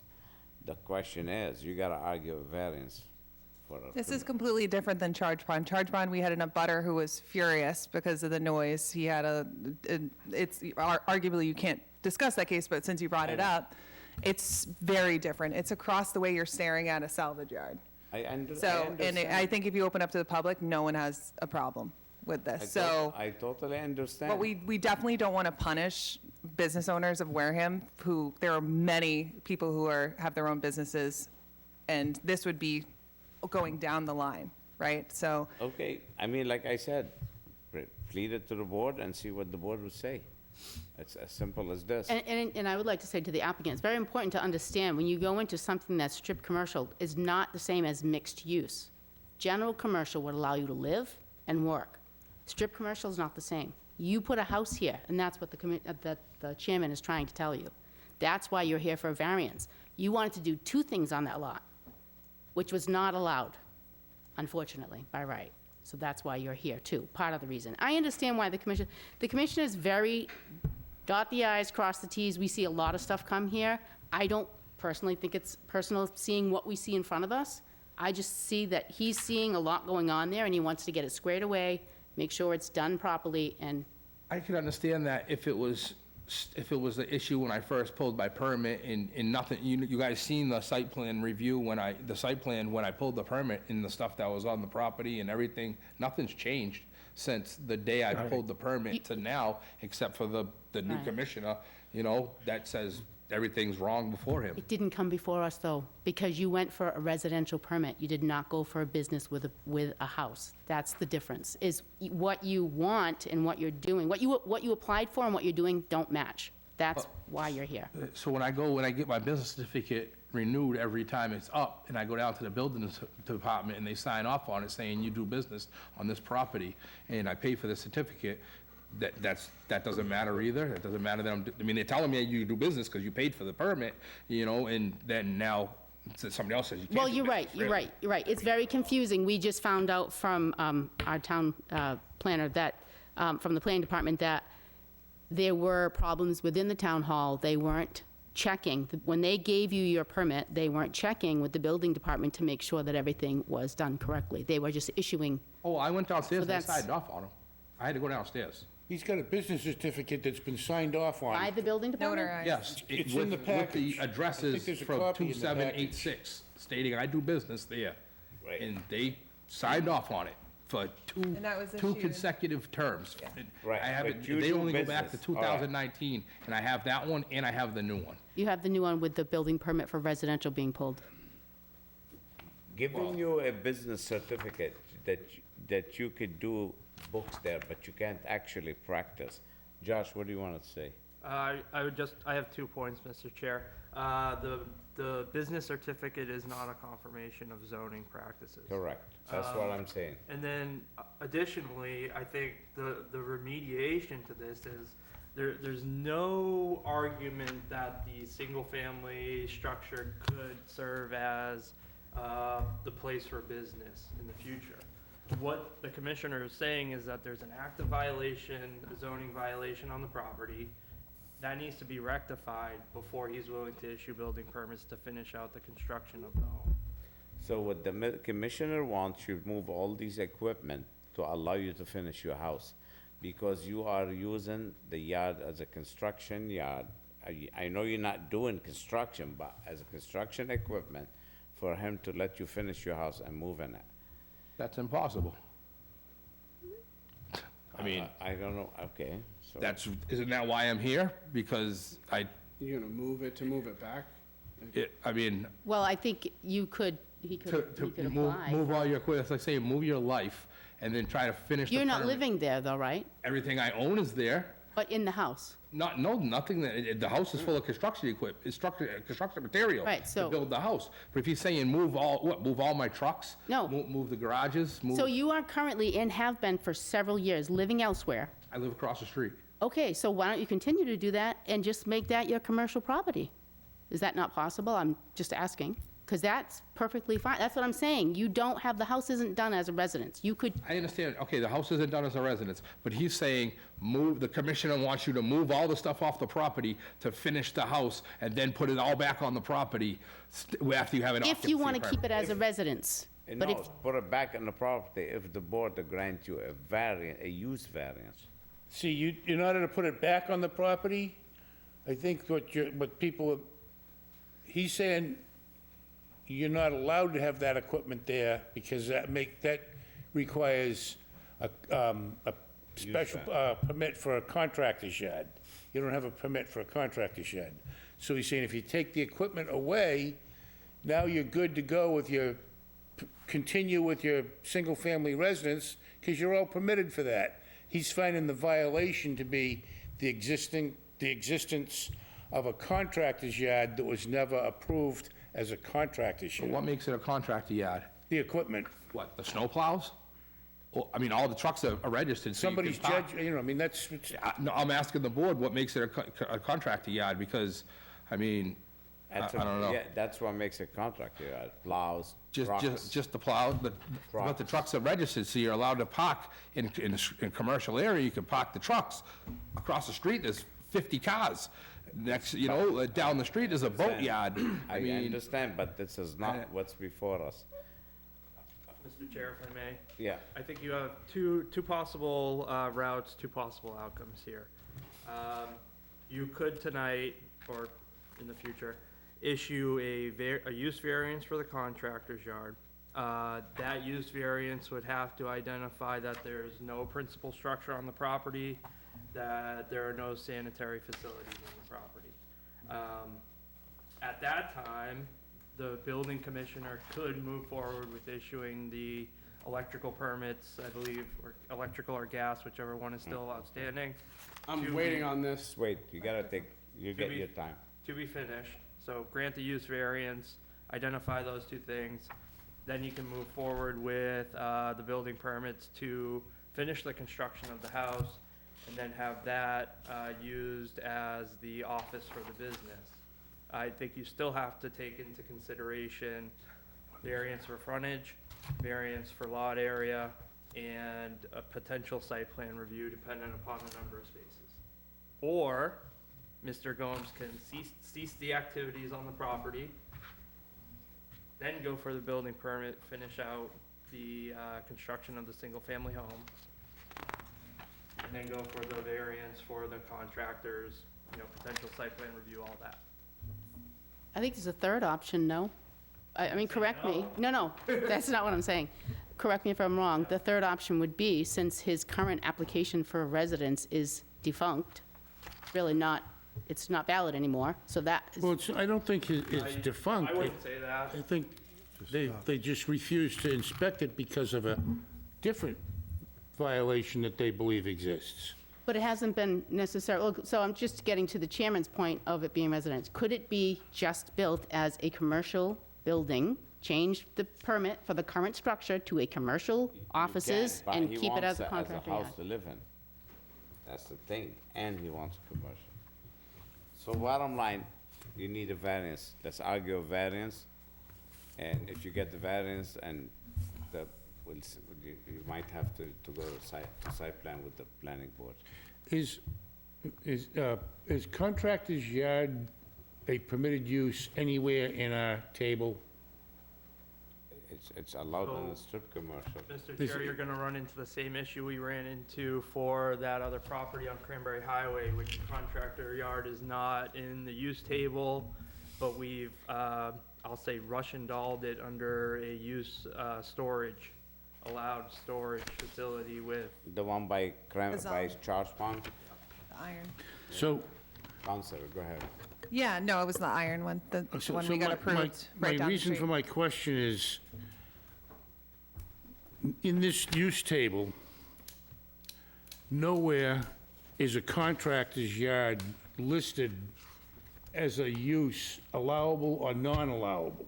That's correct. It's been the policy that if it's not listed and with a yes as allowable, if it's not listed, then it's automatically considered not allowed. Right. So I think that doesn't say whether it can or can, it just, it's an automatic no because it's not listed. I think it may be appropriate to ask for a variance for a contractor's yard or a mixed use on the site and just get it over with in one fell swoop. Right now, he's in front of us because he wants to continue with his single-family home. He may be the slowest builder in the world, but he's one-man construction. He's not hiring professional crew. He comes home at night, he's tired, I'll put the sink in the bathroom tomorrow. I'm tired, you know. So 4 years, I know a guy that took 10, 12 years to build his own house. And that, you know, I don't think there's any limit on how long it takes you to build something as long as you're continuing to build. So I don't think he has been denied the right to have the single-family home there. I think what is in front of us is a notice of violation that he's got a contractor's yard That he's without, running a business. without And he has a a permit or a use. Right. So they're appealing the decision that he's got a violation. If we overturn that decision, then there is no violation, but he still doesn't have a variance for a contractor's yard. So I think he needs a variance for a contractor's yard in addition to the use as a single-family home. Correct. And I don't know if that requires us to re-advertise this so that anybody within the right distance has got proper notice, or if we can act on it. But I think really, I'm listening, I'm trying to, I think this board needs to act on granting a use variance for a contractor's yard in addition to the previously granted use for a single-family residence. He's already been granted permission to have the house. Why, we have no intention as a board to take that away from him. What he's getting is a notice of violation. The violation is he's got his contractor equipment. Snowplows are considered contractor equipment, apparently. So he needs permission to keep his snowplows and his sanders or whatever else he's got in the yard under a variance. In my observation, he needs a variance for a contractor's yard in addition to the previously issued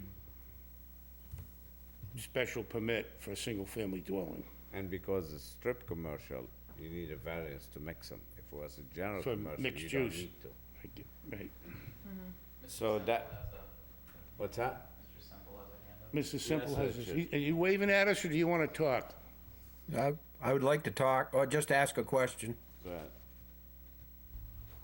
So, I'm looking at what is up on the screen as far as a shared screen. I noticed where the house is, it says 2788. Where the blue arrow is, it says 2786, which is advertised as the thing we're dealing with tonight. So, is there two lots? Is it a combined lot, or what are we looking at? Divide it. I think it's a bunch of combined lots, isn't it? Yeah. Well, deeds in there. it's advertised as 2786, but where the house is, I'm seeing on the shared screen, it says 2788. 8, correct. That just might be an issue with the way that near map is pulling property data. Yeah, that happens. Is that number the lot number or the street address? I don't know, I'm looking at it, whoever's sharing the screen right now, I'm looking at what I'm reading. Is there a screen up with you guys in the room? Program I'm using pulling address data. The public hearing was advertised correctly. The property is 2786. Then what's the 2788 on top of the house? It's probably error with Google, Richard, but the field card is 2786. I think it's an error with Google. Well, also there's the instance where 86 and 88, are those, 86 and 88 could have been Because if you go combined at back, some point, and the town just picks one of the two numbers and uses it and abandons the other one. Until somebody submits a plan showing it as one complete lot, they continue to keep two lots on the assessor's map. So. Could be that, too. When the screens were being put up and the screens were being showed of what the building inspector was going by years past, there was one that showed there was a small lot in the front where the house is, there seemed to be some kind of a fence, and then there was the back lot. So I'm just wondering, when did, that's the one I see there. Now, that looks like there's two lots there. That's just because there was a fence there separating the front from the I back. just see one there, Rich. Well, I mean, when we look at it, I'm just looking, it looks like two lots to me. It looks like there was two separate lots at one point. It may have been. They were combined when the town asked to pick a number, you know, what did you want, and that's what we chose. And it's all been one property, although the fence does make it look a little like it's separated. That was just a fence that was put up to appease the public, you know, and keep all my stuff at bay out back. and safe. Okay. I have a question of the applicant, and then maybe someone from the board or the town can answer. So on your proposed, what you want to do with the property, you have a really large 4-bay garage. And after the chairman had spoken, you know, he was saying that you have to keep the garage smaller than the residence and stuff. I think maybe you might, if it's possible, I mean, somebody else correct me if I'm incorrect on this, that this use as a commercial strip, and you stick with that and not have the residence, might actually benefit you if it's not a hardship for you financially being across the street, because the size of the garage, if that's your real intent, is you want this to be your business and have a large garage and have your equipment, maybe it makes sense to just have that as the commercial and be able to build that building, because you're not going to be able to do it with your residence there.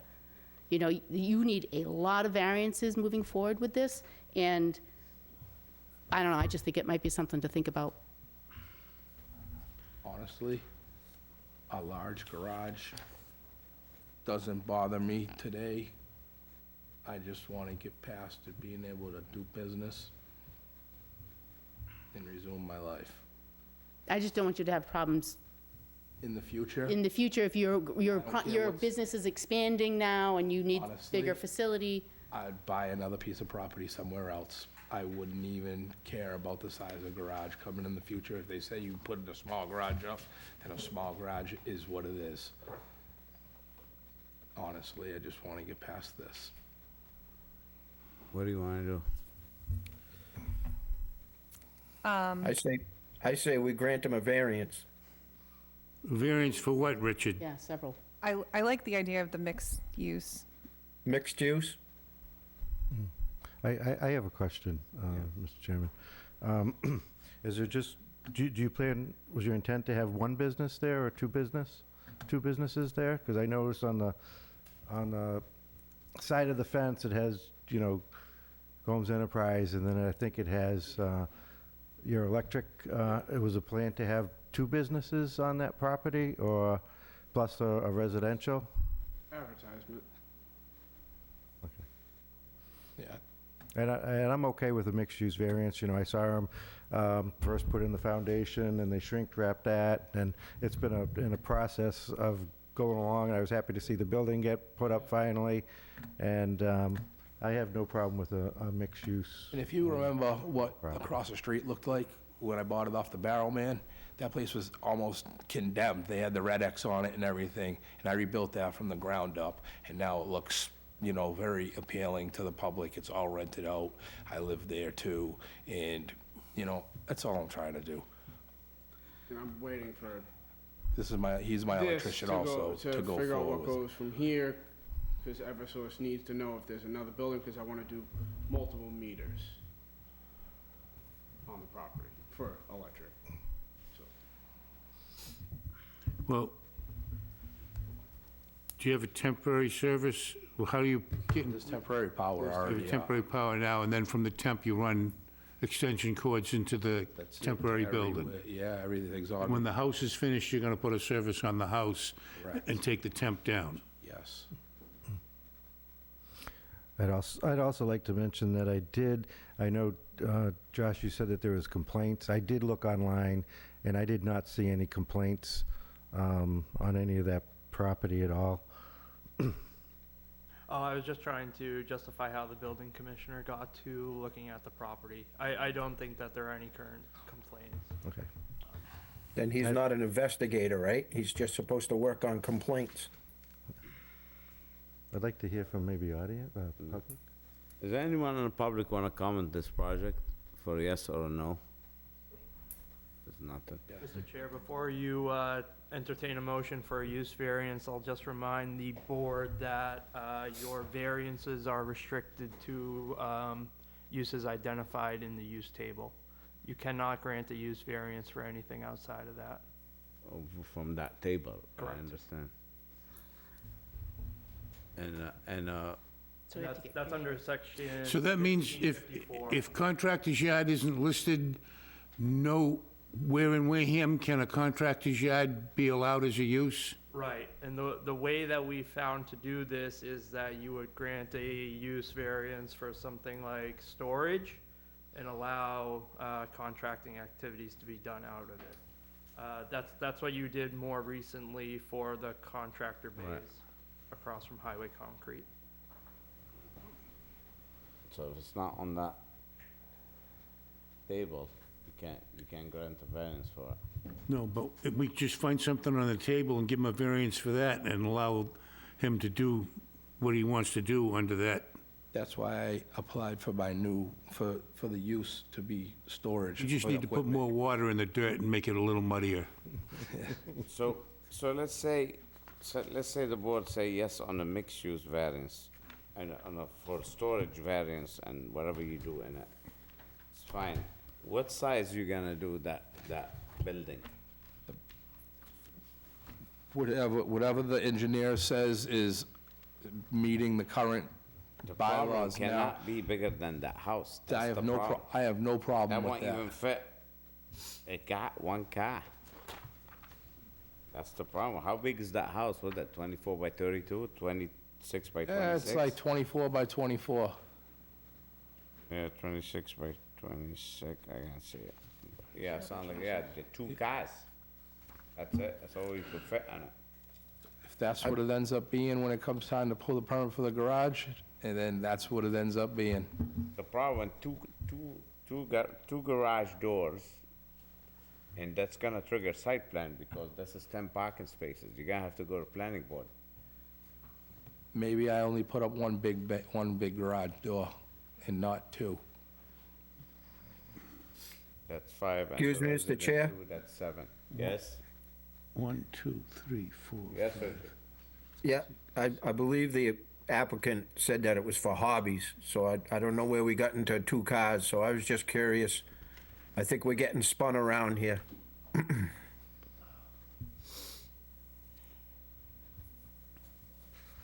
We just gotta be straightforward. We can't say a hobby and the guys operate, then he's gonna get shut down again. We I can't don't- do this. I don't work on my vehicles I have a bunch of old cars. I have a bunch of old Cadillacs, and my motorcycles that are registered. You can look them up. It's public knowledge. That's what I park in those garages. You can go there right now and look at them. I understand, but if you put your plows and stuff, you're gonna hit the same problem in the future, trust me. It's not gonna go away. You say it's a hobby now, you're gonna be shut down. And then, in all honesty, at some point, I'm outgrowing this property and I'm moving the equipment somewhere else understand. anyways. I understand, Anyways. but we're trying to figure out a way how to do it. I mean, if you're telling me then it's no garage and I just continue doing what I'm doing, then, Well, I think the main concern right now is, like you said, getting to finish the house and move on. And I think maybe it's appropriate, as Josh spoke about, doing that, the use variance for the equipment storage, however you guys want to phrase it, because that's what we did down the road. Yeah, but we don't the have a other yard. proposed garage. We don't have a proposed, Does it have to have a garage with it? You know, that's where it's not defined. No, Equipment probably storage? not. I mean, you're just allowing storage of the contractor materials on the lot.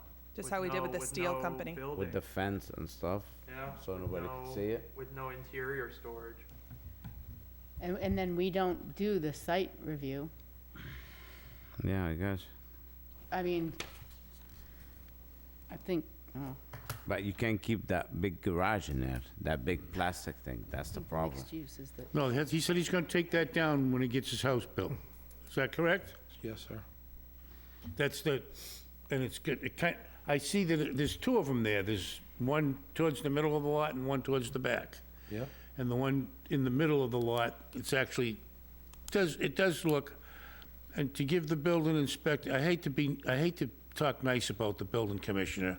It's just gonna ruin my reputation, but it looks like he looked in there and saw what looks like a building. And when you look at the picture on the field card, there it is behind it. It looks like a building with an overhead garage door on it, so that's coming down, I correct? did a good job on it, but. You at did a the good end of the- job. At the end of the It's a day, it has a temporary plastic structure, roof, but and it bolts together, and I put it Yeah. up 4 or 5 times. I had it Yeah, across so- the street at my house before my kids wanted the pool. Give the I had it in devil his Oakdale. due.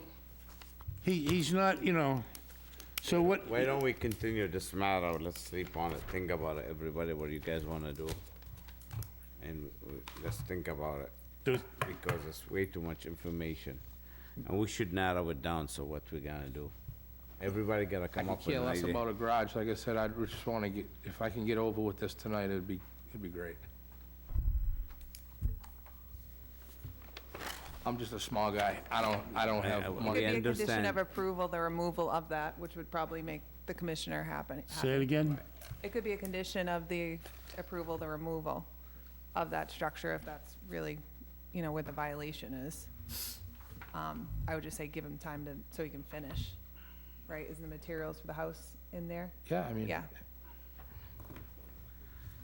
I don't think a continuance is a bad idea, only because you need to identify the variances for the potential frontage and lot area. Frontage and lot area, because we giving them a contractor I think a storage. continuance isn't a Possibly. bad idea, just to figure out what those variances look like as well.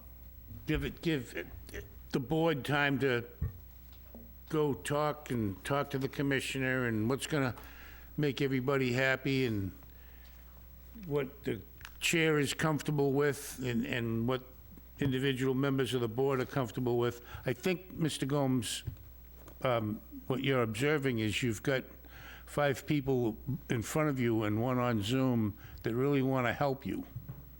So what we're saying is we'd like to have a couple of weeks to mull this over and think about it and try to think of the best way to help you. And we're asking you to continue and come back in a couple of weeks. And even if we grant you, the commissioner can still deny you. And you still have to come back. So we just individually, each one of us, I'm gonna go ask him what makes him happy. We can't go more than 2 people, but each one of us can go. And we'll digest it more and come back in 2 weeks. I think I don't think we're asking for any sort of special treatment. We're just asking for, I totally understand, but I wanna see what's reasonable. what's and reasonable to to let him do have it. his livelihood, so. You're not asking for special treatment, Nope. but you're getting it anyway. Thank you, appreciate it. So continue to 11. 11th.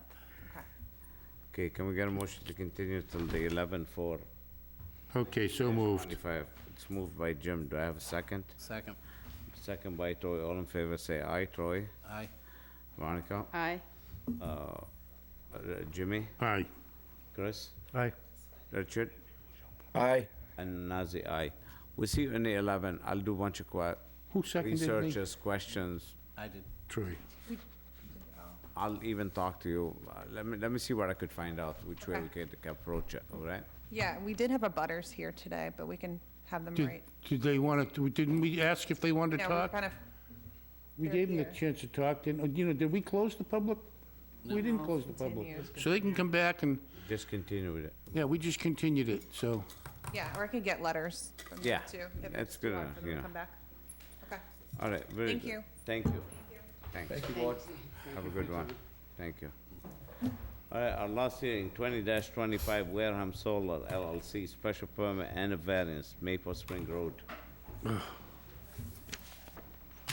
So you want to give anybody, are you guys keeping those that I passed out, or are you passing them No, back here, in? put them in a file.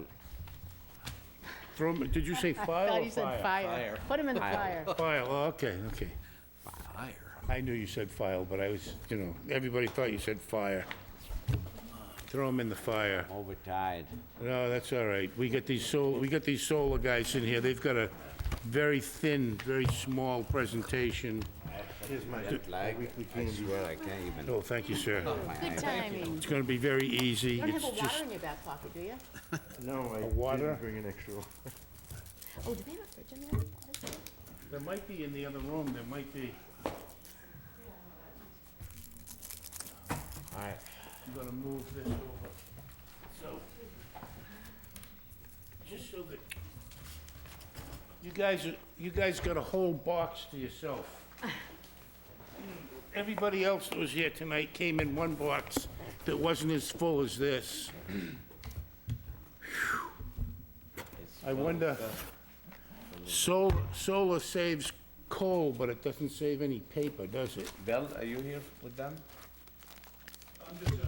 He's just observing. Ah, okay.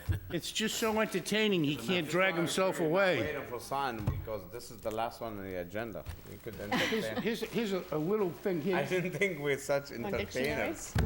Breeze through that quickly and give it a cursory look, because it's just a little bit of background information.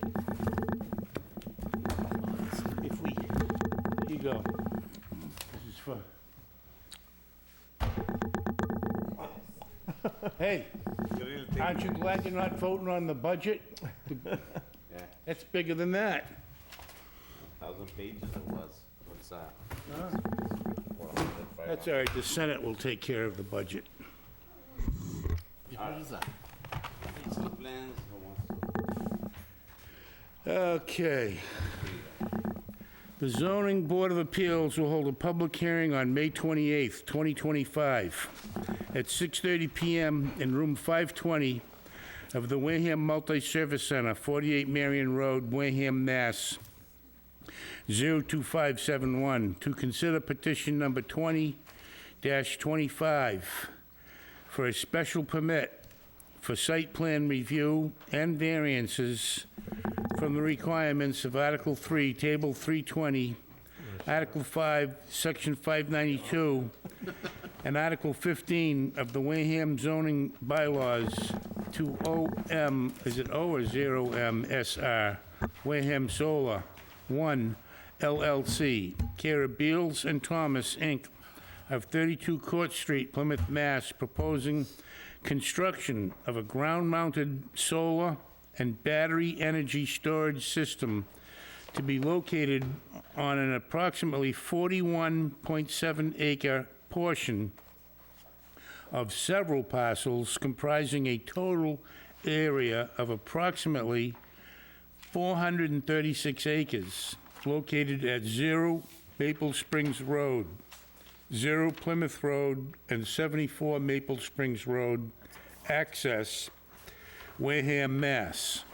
This would appear on Wareham Assessors Map 126, Lot 3, and map 115, lots 1011, 1012, 1013, 1014, 1015, 1016, 1017, 1018, and LC6 in the R130 zoning district.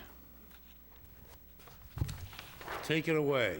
Hello, I'm Stacy Minahan with Beals and Thomas, and Jared Connell with the applicant is here with me tonight as well. And you cut to the chase on part of what I was going to present, but so about half of that is stormwater report that has been reviewed by the town's peer review consultant as well. So we did try and submit a thorough application, but as you noted, we're here for a site plan application and variance request for a large-scale ground-mounted solar project with battery energy storage. I'll try and be brief in my presentation so we can get to questions that the board may have, but we did try and submit thorough information to facilitate review. There's a letter that was submitted that identifies the variances sought in compliance with the relevant criteria. We did receive peer review responses from the town's review consultant and have responded to those with nothing outstanding. And then the application package itself that includes information about the project, regulatory compliance, safety information, water quality information, greenhouse gas emission benefits, and stormwater management. As you noted, the existing property is 436 acres comprised of multiple parcels. It's in the residential 130 district. The facility itself is set back several thousand feet from the road. I know I need to stay near the microphone, and I remembered my pointer. So the facility itself is over here, and Maple Springs Road is over, apologies for the shaky hands, to the right. Access will be off of Maple Springs Road using existing agricultural access roads that do not need to be improved to accommodate the project. So the facility is 12.5 megawatts DC ground-mounted solar energy system and appurtenances that includes panels, fencing, a 4-hour, 5-megawatt AC battery energy storage system, inverters, transformers, stormwater basins to manage the runoff, site access and interconnection. The limit of work is 41.7 acres across the 3 solar array areas that are interconnected. The fenced area that contains the solar panel areas is 33.6 acres, and there is 16.4 acres of tree clearing that's necessary to accommodate the project. Interconnection will occur to the west of the site. There's an existing transmission line. You can see there's existing solar here, and there's a transmission line that the project will connect to. Stormwater is being managed with surface infiltration basins that will collect the runoff by overland flow. We did have pre-filing meetings with town staff before submitting the project, and we also coordinated with the Wareham Fire Department regarding adequate fire and public safety measures. We met with them in October of 2024, and then also held a training session for Wareham Fire and surrounding municipalities in November of 2024. In terms of the variance requests, there's one technical variance request and several administrative variance requests that I'll just briefly touch on and then happy to discuss. Sure. Before you go forward, this is a continuance of a project that we granted before, or a part of it? No. It's a brand-new project. All right, why are you protected somehow to come before us for site plan review? Yes, we are under an older version of the zoning bylaw. There was a definitive plan filed for the property. So you protected, you filed before the zoning For the change. use, Okay. yep. So let everybody know, we doing site plan because they filed before the zoning change, right? Correct? We've been advised that you are the permit granting authority. To be honest, I don't know if it's related to the zoning change or some other reason, but Zoning change, but I believe you guys applied prior. Mr. Chair, if I may. Yeah. So with the application of a definitive subdivision, that creates a zoning freeze, which they applied for, I believe it was somewhere in 2019. Yes. In your 2019 bylaws, it had the language that allowed for variances and site plan review to come before the ZBA. That's why you, Yes. that's why you kind of grandfathered that, we granted the site plan. So Yes. you're not going to planning board with that. correct. All right, that being said, I guess we gotta be thorough. so, all right, keep going, Okay. sorry. No, don't apologize. So the technical variance relates to the side and rear yard setback. So there's a requirement that there not be less than 50 feet where a lot abuts a residential district. We are in a residential district. This property is comprised of parcels owned by two different owners, both of whom have signed or will be signing leases with the applicant to have the project constructed. Some of those, I'll call them interior lot lines within the project site itself, you know, cross through the solar panel areas, for example. So essentially, we've treated the 40-ish acre site as a continuous site, and we're requesting a variance to allow that to proceed and to not have to have setbacks from those lot lines that are dividing the individual parcels that comprise the overall site. Even though you own them all? There are two owners, yes, that are Are you involved in the owners or are project. you tenants? You got ground lease? Yep. Ground lease. But you ground these from both people? Yes. Yep. There's also, along the western edge by the transmission lines, a variance requested there as well. Same owner owns the abutting property, where we are not proposing work, but we are about 30 feet from that lot line instead of the 50. It's essentially a 130-foot buffer because of the 100-foot wide transmission easement, but that is, and that property owner, who again is the same owner that comprises part of the locust property, is okay with that reduction of the setback as well. But those are the two categories of lot line setback variances that we are Let requesting. me ask you a question. Say those lot lines didn't exist, you wouldn't need a variance. Correct. But both owners are in cahoots and they're both in agreement. That's right. Okay, Yep. all right. So that is the technical variance. Then there are several, I would classify them as administrative variances in terms of requirements of the zoning bylaw that either are not really relevant to this type of project or that we're requesting a waiver from because of the character of the property, and I'll just run through those. So there's a requirement to submit a landscape plan to show size, type, and number of plantings. We're not proposing any new landscaping, and there's none required for the project, and so we're requesting that requirement be waived.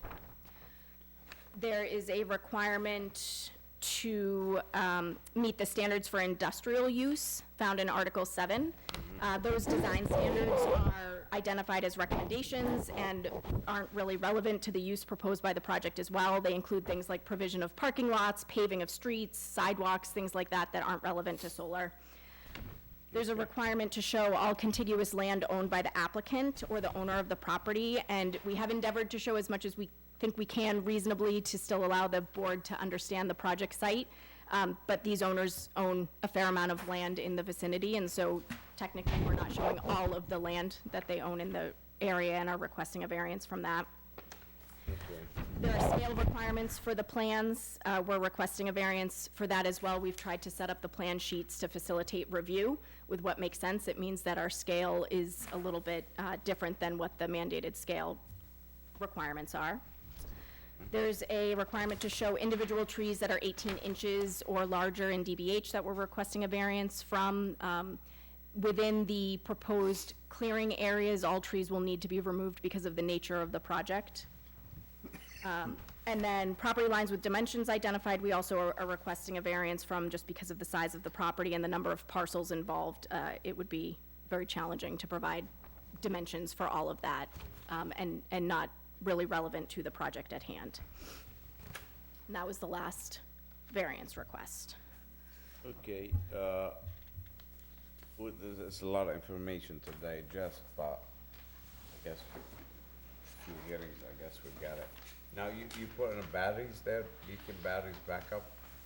Yes, it's a solar panel facility with battery energy storage. All right, what's the square footage of the battery storage? What are they gonna be? How big? You have to check the plans for that unless you know it off the top of your head. Okay. It's a, essentially a storage container type size. So it's not a battery array, it's not a battery No, field? it's not a standalone battery field. It's what you, Right. well, the town, I don't know if the zoning board has seen it, but has seen, it's similarly sized to like the transformers and the other equipment that you typically see with solar facilities, so it's just one of those Right, but container structures. it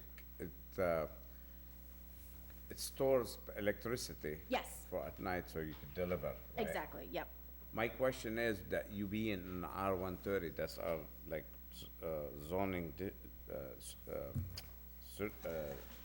the water drinking area there, it's a zone 2. The watershed. The watershed. What you plan to, for protection for these? Sure. In case of a fire, a leak, all these things, do you have a certain type of containment?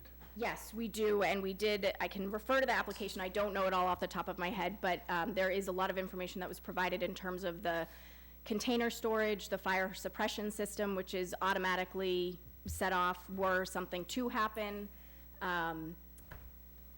So, you know, there's a number of safety mechanisms in the event that there were a fire or something that happened at the battery. Most fire departments would let it burn itself out, God forbid there's a fire. My question is, how are you gonna contain it on the ground? So the storage container itself is self-contained, you know, has a lip, things like that. So it burns interior to that storage. It's not, I'm calling it a storage container because that's what it looks like, but it's meant for this battery energy facility. Right, and what happens if those containers leak? If there were to be a leak, then there would be an assessment done, presumably under the MCP by a licensed site professional to, you know, evaluate transport fate and things like that, as with any potential leak that you would have from a car accident on the highway, that sort of thing. Yeah, but I don't think this is a chance we could take on our watershed area. I think it should be a concrete containment, and those containers should be placed on these containers. They are on concrete pads. No, concrete reservoir, let us say, for instance, like concrete walls, floor, epoxy, whatever, sealed in case there's so all these containers would be inside those concrete walls. If there's a leak, it's like a double wall containment. It's like a gas tanks, how they have double wall for safety. This is something we'll get to in the future, but this is like just the top of my head thinking about it right now. I understand you assess it if Scott, let's say something happened, but but it'll be too late because our watershed's very shallow there.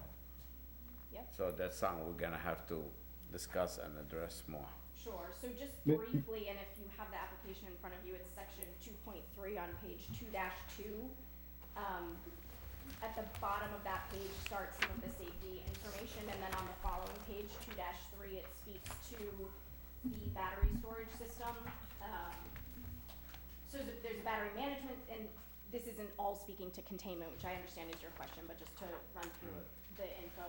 There's a battery management system, which controls the charging, discharging, fault detection, equipment isolation, evaluates the state of charge and the state of health for batteries, along with critical temperature thresholds that generate alarms accordingly, which all of that essentially leads to timely response to hopefully avoid any external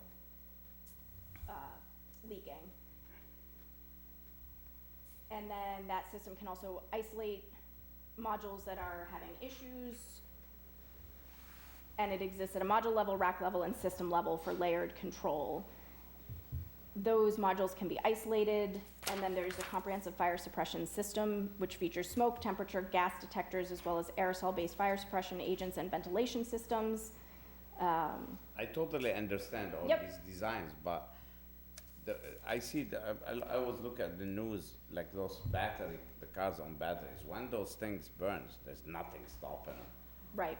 And so, and that's few batteries, imagine thousands that you're gonna have. This is the problem. So we really have to think, if that, say this project goes forward, there's gonna be a serious way how we're gonna contain that. Yes, so this system that's summarized in here, and there is detailed information attached as well, is designed for battery energy containment. I understand. With the goal of preventing Same with all leaking. safety on the cars that Right. have trip, this breaks, the brake and this and that, and they still burn down to the ground. And they still a big hazard. I understand they use safety, top safety, but accidents happen and. No, understood, you can't, Right. promise that there can't be any issue, but I think the safety systems and the information that's been presented is, Well, I'm no expert on this. Eventually, we're gonna have somebody expert to read it for us and explain more to us, but I start with the board as much as we know about it, to see what they have for questions. Is that all right, Counselor? You fine if we run by the board, or if you wanna tell us more? Counselor? She's No, trying. engineer, Engineer? scientist. You're not, sorry, you're me, not- yes, no, yeah, I'm not a counselor, I'm a wetland scientist. Oh, I would okay. just also add, we did have correspondence from the Wareham Fire District that did indicate that the project is not in an area that would have any effect on the district's water supply sources. There's no- What do you mean water supply, that they could put the fire out, they have enough, but R130 is all, isn't that in the zone 2? I believe that this is just south of We the are- zone 2. Yeah, we are not in the zone two, sorry. What is it? It's just south of the zone 2. It's And not there on is, zone there 2? is a letter from the water department, Mr. Cunningham, I believe, Yeah, stating that he does not believe this would have an effect on the zone 2. so it's not on zone. So this entire project has already gone in front of the Conservation Commission. They, I would imagine, had similar questions to what you have currently.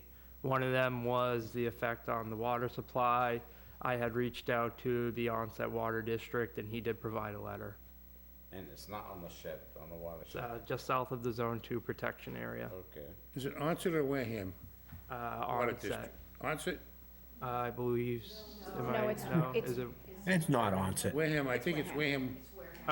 Then I misspoke, but I did reach out to Mr. Cunningham, who is the principal over there, or, yeah. Yeah, he's the, I'm forgetting his title, sorry. Andy, right? Yeah, Andrew, that's correct. All right, well, I'm just gonna start questioning, see, whatever you have, Tori. I don't have any right yet. Yeah. I know Veronica does, though. I saw her right. I was just wondering about what trees and areas are gonna be cut. Sure. If they put on arrays, they have to cut the trees, right? Everywhere you gotta put array. See, it's on You the have to plan. put what? Wherever they put in panels, they have to cut. It's going on bogs, there are no trees there.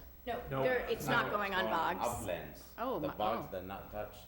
Yeah, none of the solar is proposed on the Cranberry Bogs. So this is all clear cutting? Yeah. How are you gonna install them, top of the trees? 16-plus acres, I think, I heard. 16, they, So there's, the limit of work is 40-ish acres. Yeah. But There's trees- cutting, trees- so not the full site is treed currently, so say there's 16 acres of tree clearing proposed. So this array is currently largely untreed. These two arrays How many have acres treed the areas. big one? Just an idea, how many acres the big one? 8 acres, the big one? This, I'd have to look, I don't know off the top of my head how large that area is. Okay, I think. Any idea, sir? But this does not have much, if any, tree clearing here. So bottom line, it's on the upland, it's not on the bottom. Yes, it is, and I apologize for not going through that, but yes, it is on the upland areas of the property. There is no work within wetland resource areas. All right, questions, Ron, what do you have? Shows on the plans where they're gonna cut the trees. I looked through these and I'm just seeing lines, Chris. Sheet C 2.0, So the small area is 8 acres. The one on the left is 8, the one on the bottom, 7.3. There's 0.69 acres, small section. And what's the other one? So it's not one continuous No, split? no. But they're just cutting a tree here and a tree, well, And there's. a few trees here and a few trees there. It'll, 16 acres to not The equate big a one's tree here and a 18. tree there. I'm sorry? The big one's 18, and you get 8 and 7.5, and there's a small section like 6.9, half an acre. Right? Yes, yes, so there's some tree clearing in the southern portion of this northeastern array, and then tree clearing for the other two arrays. So there's not much trees on these properties already? There are wooded except for in this area. Yeah. Okay. So, Go ahead, Jimmy. just so that I can make sure I always like to, in my brain know where things are, and I think I do, but if I was on Cranberry Highway heading north, Yep. and I took a right as if I was gonna go up the exit ramp to get on to 495, I would be on Maple Springs Road. Correct. And instead of taking the exit ramp to get on 495 north, I'd just stay on Maple Springs Road, and I'd go up a few more 100 feet. On my right is Wareham Lake Shores or something like that, and you guys are on the other side of the road. Correct. So if you know where the dog park is. I do know where the dog All park right, is. so that's the site entrance. So if you go in as if you're going to the dog So the dirt road park, that goes into the dog park is Yeah. the same, would be your that's the site. primary entrance? Yes, and if you just continue west, If I go in there, I see a bunch of bogs, and then I look across and... right, this- about Okay. 3,500, over 3,000 feet That away. just puts it in, Yep. you know, puts it in my mind as where you are. And Mm-hmm. now my other comment or question or whatever, our chair was asking you about the batteries. And you have this containment system. Again, I'd like to dumb things down for my brain. It's not very big. They got peas in the frozen bag that are bigger, but in some instances, like a garage that repairs cars has to put any hazardous material in a metal cabinet to protect it, explosive. And then if they have waste oil or radiator fluid, they have to put it in a special container. So the special container would be my equivalent to your battery storage container. But then the fire department comes along and says, okay, you've got a container that can hold 50 gallons of drain oil. We want you to put a spill pan under it that can handle 60 or 70 gallons. Is that similar on a scale basis to what's going on with these batteries? In terms of relative scale, I can't speak to it, but in terms of concept, in terms of the preventing of Yeah, I the mean, leaking, there's- that's my understanding. There's a system, and then there's a backup to the system. Correct. And, okay, I mean, I know, there's the Poseidon Adventure too, you could have a perfect storm. Nothing's perfect, but, Right. okay, that's what, I kind of started reading this and, you know, again, there's some big words there and there's no pictures. I like pictures, I'm a picture guy, but that's okay, I get it. We do have, And- we've done a lot of research and reporting on the safety elements that go No, I along know with this- the storage. So once you have a chance to digest the materials, those are things that we can make available to the board. I'm gonna We read can- every word tonight before I fall asleep. Well, it's good bedtime reading. It so, is, yeah. But whatever information you want on the safety components, the relevant fire safety codes and the Massachusetts codes that all this equipment has to comply with, we're more than happy to cover that when the time is right. That's the end of my questions for now. I'm good right now. Richard? So, I don't know, maybe things have changed since the last time we talked about the last project, but I am not in favor of any batteries, and just quite frankly, whatever screen is up right now, if you look to the right-hand side of the big plot that they have, that's a swamp. And if you look a little bit further where it says 334, go a little bit further up, that's a spring-fed reservoir. I don't know who is telling anybody that it can't touch our drinking water. But I'll tell you right now, you want to take a walk out there, I'll usher you around there. I've been hunting out there for 40 years of my life. And there's springs in all the bogs. That reservoir at the top of that zoning is a spring-fed reservoir. So whatever letters that you guys got from anybody in this town saying it's not gonna hurt our water, I think you're all full of crap. And this is disgusting, where you're taking this, all in that area, there's reservoirs, spring-fed, so no batteries, I'm not voting for any batteries here. And by the way, anything that leaks out, if you're an upland, water runs downhill, it gets into the Agawam River, you're ruining all the herring, you're ruining all the wildlife. I'm not for any of that battery, anything in that area. So, just to let you know, I'm voting no on this. This is ridiculous. You're stuffing these things in very fragile areas. I've had enough of all you people. They come in with all your paperwork and you go, oh, this study, that study.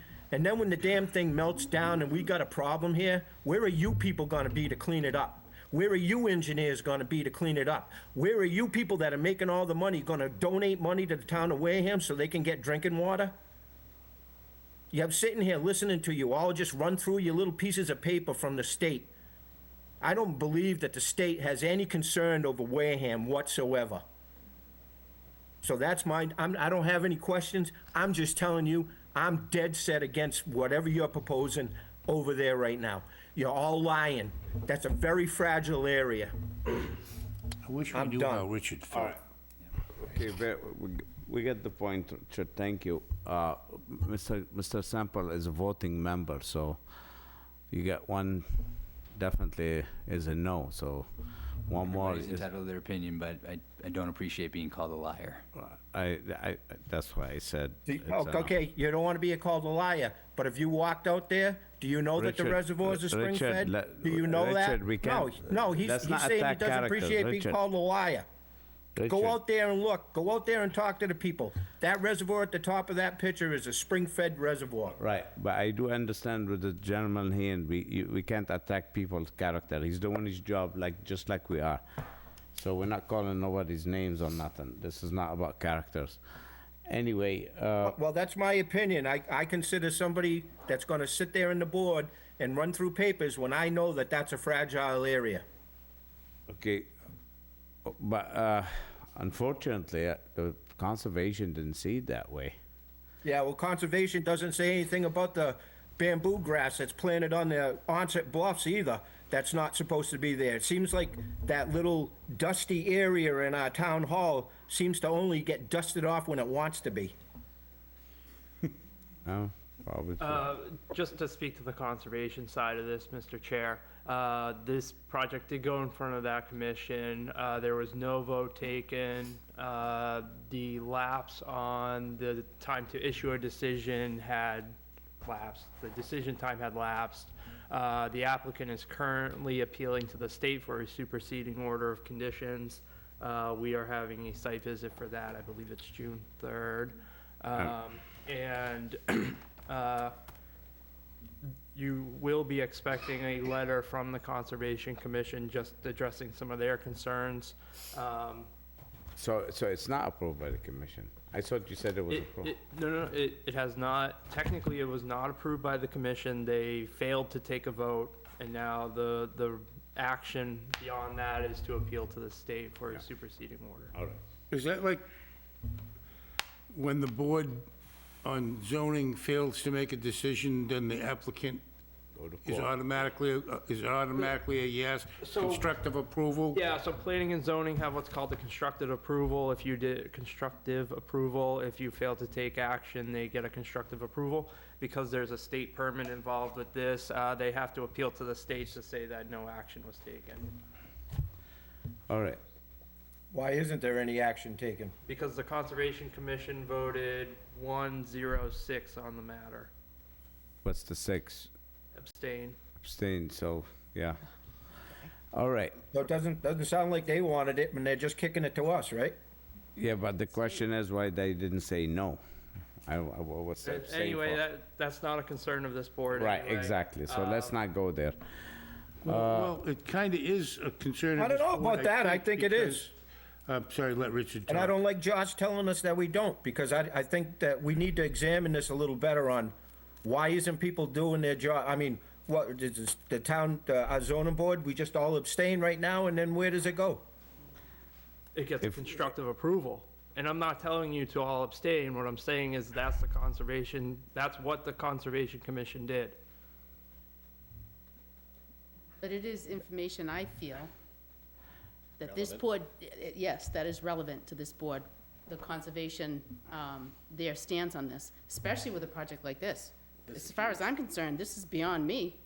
Was there Yeah, sta- no kidding. I'd like, Is there stamp on it? is it what? You said there's stamp on it. You'd like their stamp on it? Is that what you said? No. Thought I heard the word. No, I'm just saying, I want to hear their stand. Oh, their stand, Yes. okay. Yep, and I can tell you from their last meeting, they are looking to issue a letter to you guys on what their stance is. Okay, that's good. All right, yes, ma'am. All right, we're gonna start. You ready? Who's here, who's in the public in favor of this project? Favor? I know, no, anybody in favor? None. So let's get the easy part out. Who's against? One at a time. Who wants to come first? Stand up and come. You okay? As you see, there's a lot of people, and it's already 9:30, so try to make it short. I'll hurry. My name is Faith Berry, and I live on Maple Springs Road, and many of the neighbors have asked me to speak, and I have spoken at a number of these hearings. Our concern is the drinking water. I have written a letter of opposition with a lot of information that I pulled up for your review that I submitted to Josh, and I PDF'd it so that you can have it. My concern is I did pull a USGS map, U.S. Geological Survey map. I do have a degree in environmental studies too. I looked at the water. The water does run through that area into the reservoir and into Agua Mill Pond. So my concern is not only the batteries, but the solar panels themselves are contaminated often with PFAS, which is a forever chemical, which can go into the water supply as well. And I have been asking Mr. Cunningham for water tests. March was the first time Wareham's water tested positive for PFAS. I've also submitted that to Josh.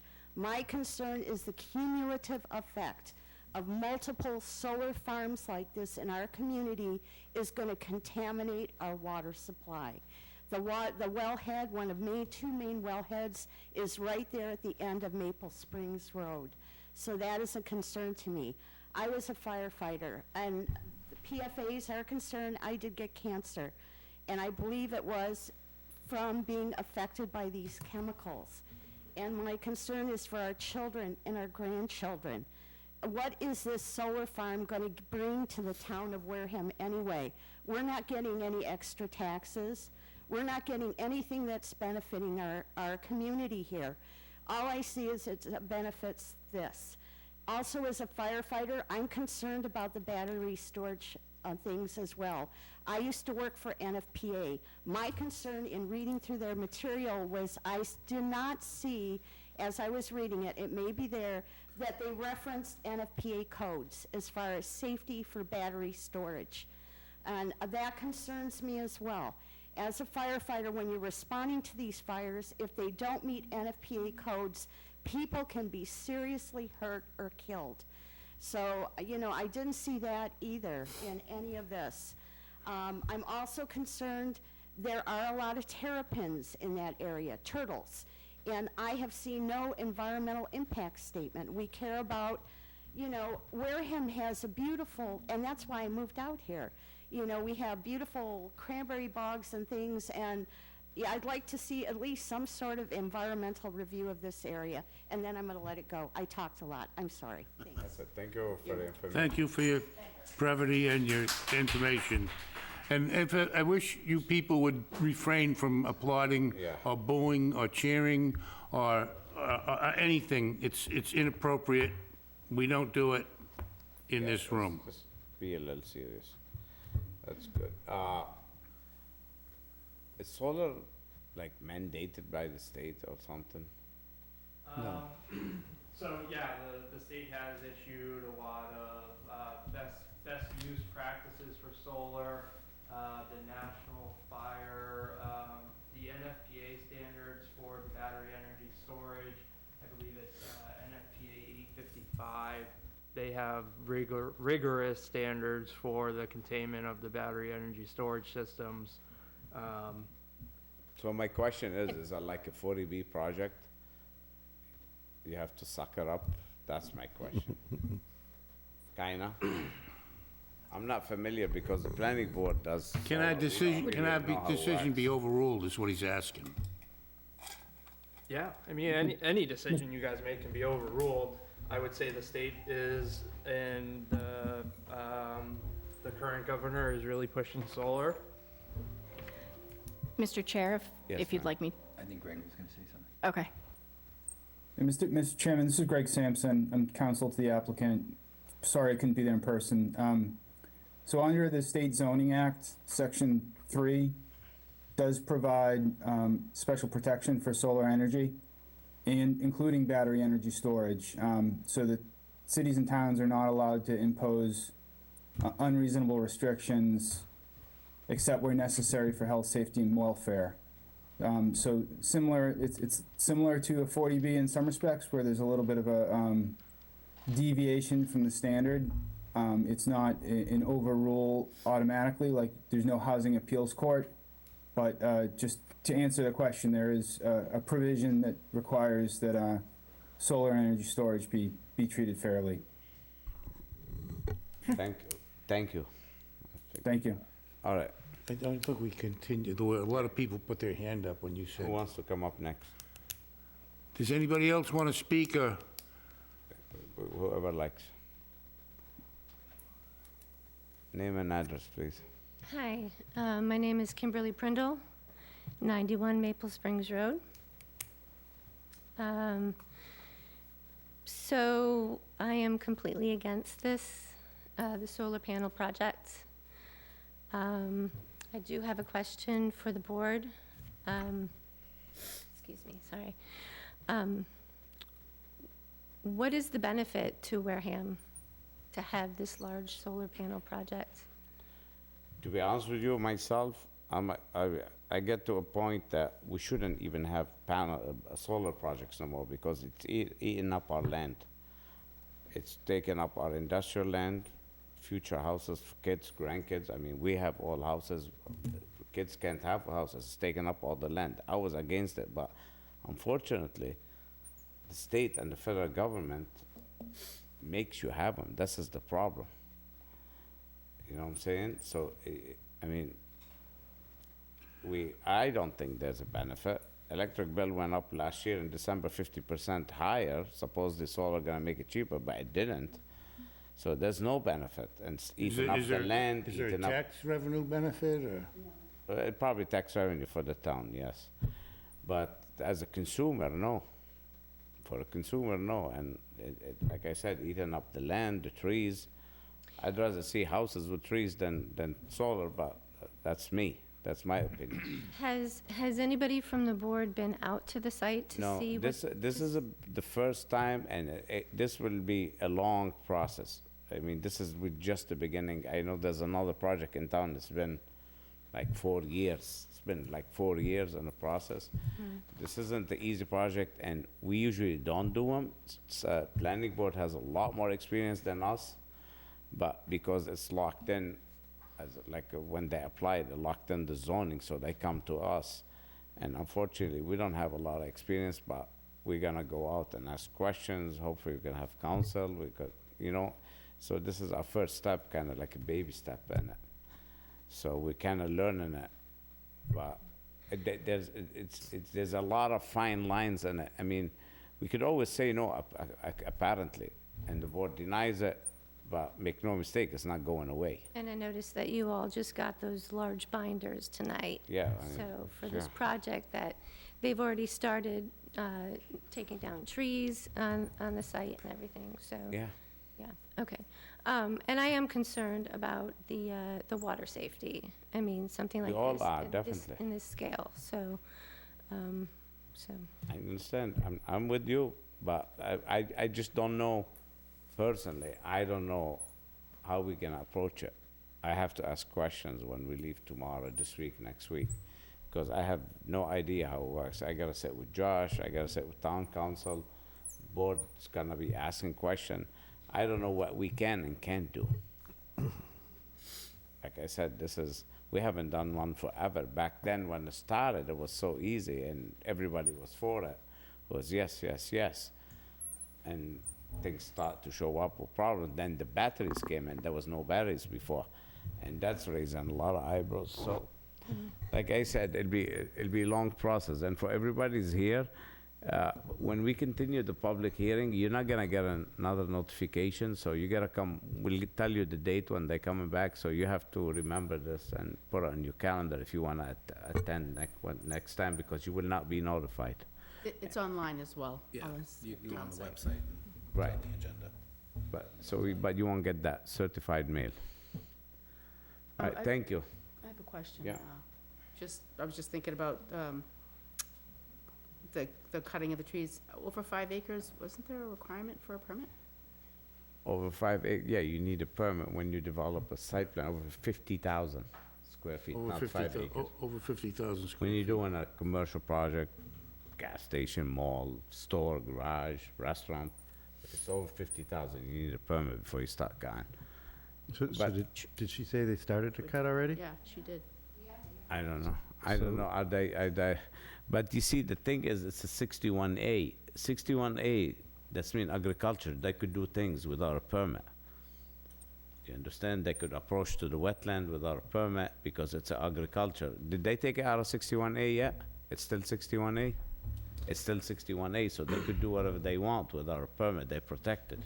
The 61A, will it remain 61A, or will your use nullify the 61A exemption? Do you know? I believe we'll need to remove it prior to construction, prior to Right. issuance of a building permit. So it's like any other 61A, then the town gets a chance, whatever you're paying for the lease, the town can say, nope, we want it, and then come up and lease it themselves, and, Correct. and you gotta pay 3 years back taxes, or years. what, 5 years and all 5 that years jazz. back, yeah. But that's only if it's approved. It remains under 61A up into, including, I get it, thank you. Everybody There's more understand people that? that wanna talk, they're just being You guys polite. understand what that we just said? Well, 61A is agriculture use, it's protected by the federal government. They could do, for instance, if your house wanna do near the wetland work, you need conservation, you need to stay 30 feet minimum. Because it's agriculture, you don't have to, you don't even need a permit. You could start doing, go work, I see you. You could start doing work next to the wetland and all this. If it's get approved because it becomes commercial, what they have to do, take it out of 61A, and this is where you probably can play a role, it will be offered to the selectmen. So let's say they're buying this property for $1 million. The town has the right to buy it before they buy it. If they say, okay, the town said, this is $1 million, we want it, they're out. So that's how it works. And they have to pay 5 years, But the if- difference in tax. 61A gives them a break on the taxes while it's in 61A, but to take it out, you have to pay the taxes For 5 years, retroactively. if the town don't buy it. If If the- they if the buy town it, they buys- go back, pay taxes, whatever the case is. Next one. Who else wants to be speaking? Don't be bashful, come right up and sit, because Name and address. Karen Hillenberg Bork. I live at 104 Maple Springs Road, and the bogs are in basically my backyard. I walk out of my backyard right down into the bog, so I've walked this area usually every day. I try to walk through the bogs. And I don't know exactly where this all is, but I know last fall, 80 Makepeace, and I'm assuming you're talking about Dave Fletcher, is that the other property? Yes. Dave Fletcher's. 80 Makepeace last fall cut over hundreds of trees, and it's now one big sand pile. And we were been asking about what they were going to do with it, because there were surveyors out there surveying the property. I'm assuming that they cleared trees maybe for you, or not, or no? I don't know. Talk to the So I chair. were- yeah, oh, I don't know. Talk to the chair. I don't know, I mean, I know, I'm just saying, they cleared off over 100 trees, and it's an empty lot now, and... You saying Makepeace did that? Yes, 80 Makepeace did that. So, That's who owns the box. That's Fletcher, that's different Well, owner. but I think 80 Makepeace is part of that, plus Dave Fletcher. Is Makepeace part of that? 80 Makepeace is one of the property owners, and Mr. Fletcher is one of the Better other answer. property owners. So Makepeace and Fletcher are doing, that's the two neighbors. Yeah, Okay, correct. we understand. Their property butts up Okay.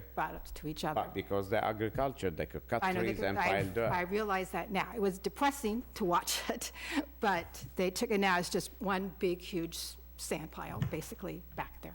So, and the water system, there is just water running through that whole property, and I know the reservoir Richard was talking about, and that's what I would be concerned about, plus again, the batteries, right, is You're not a good thing. absolutely right. So, thank you very much. Thank you. Next, please. Yes, ma'am. I'll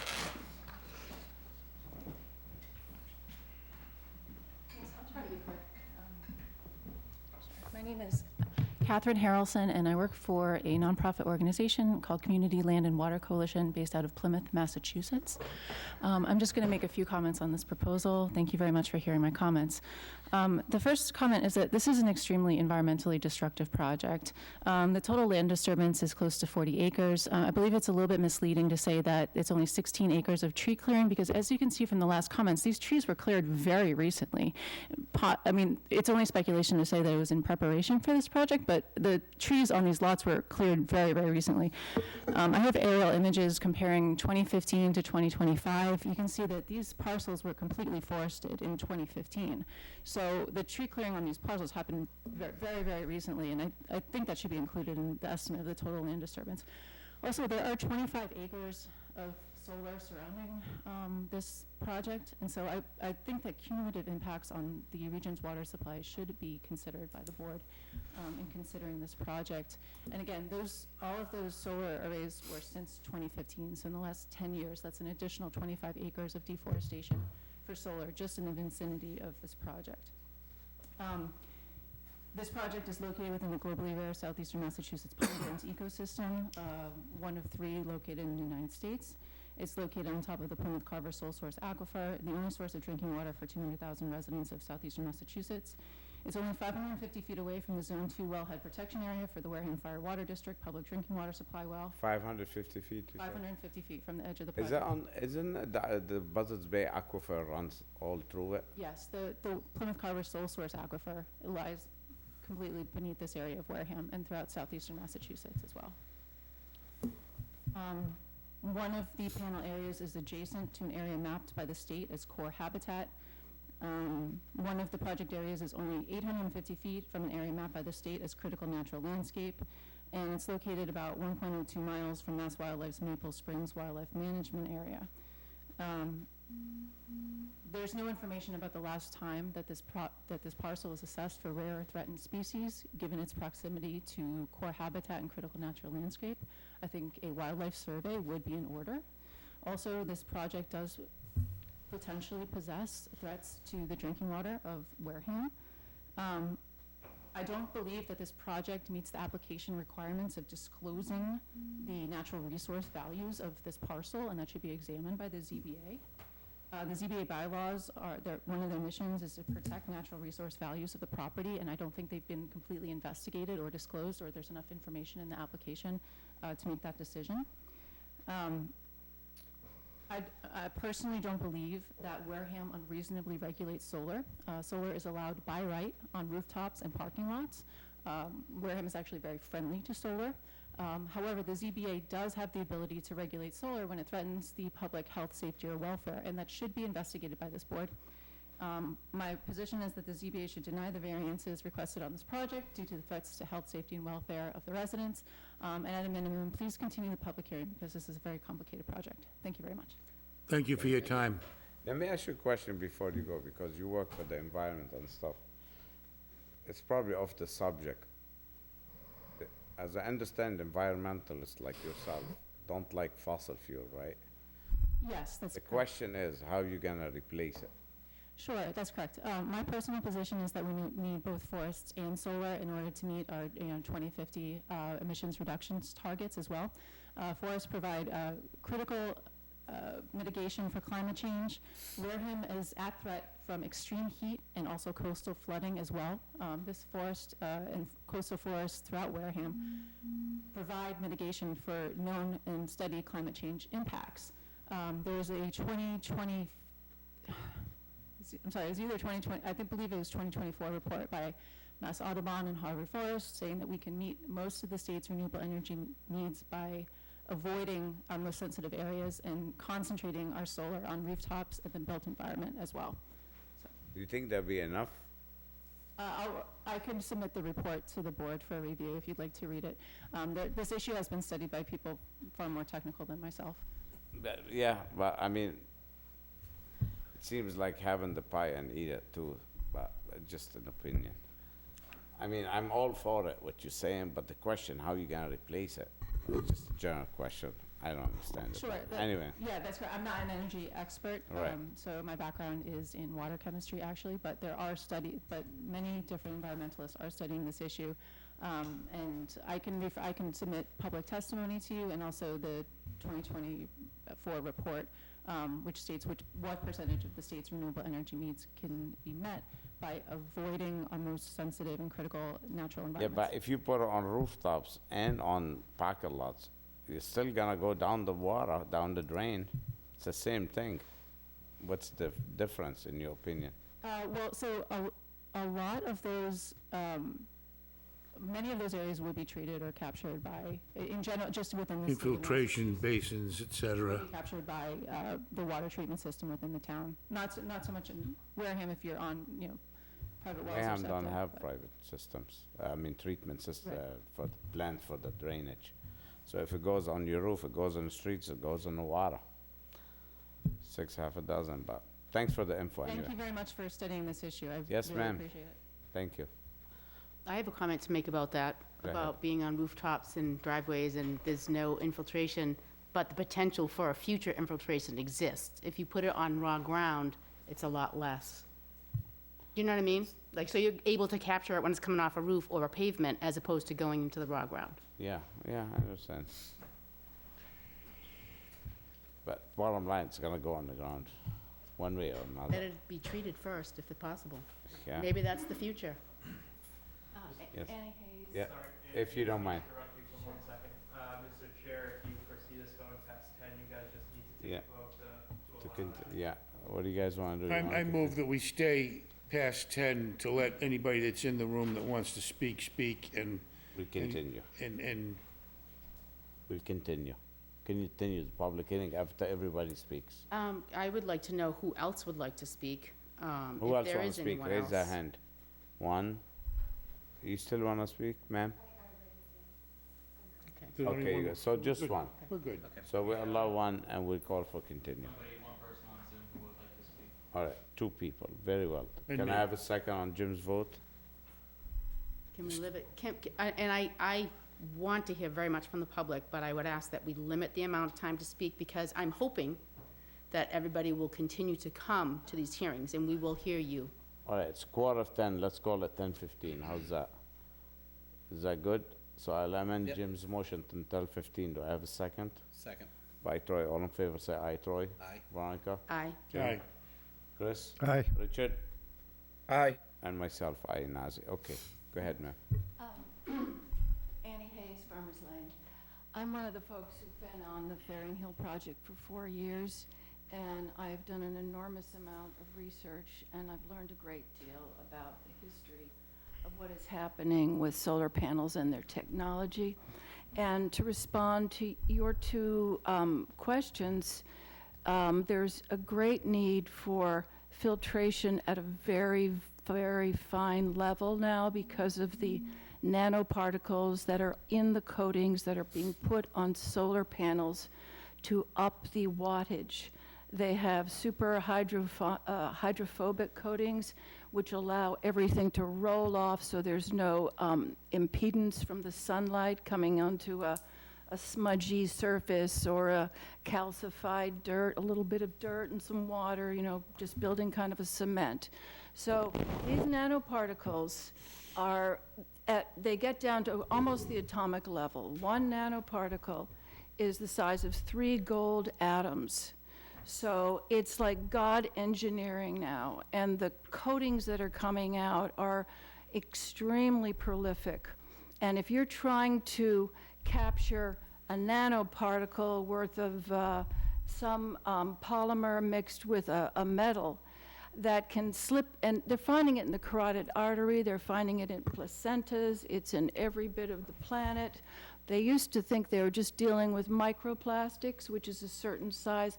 The smaller size is now the nanoparticles, and they have machines that they can see it and measure it.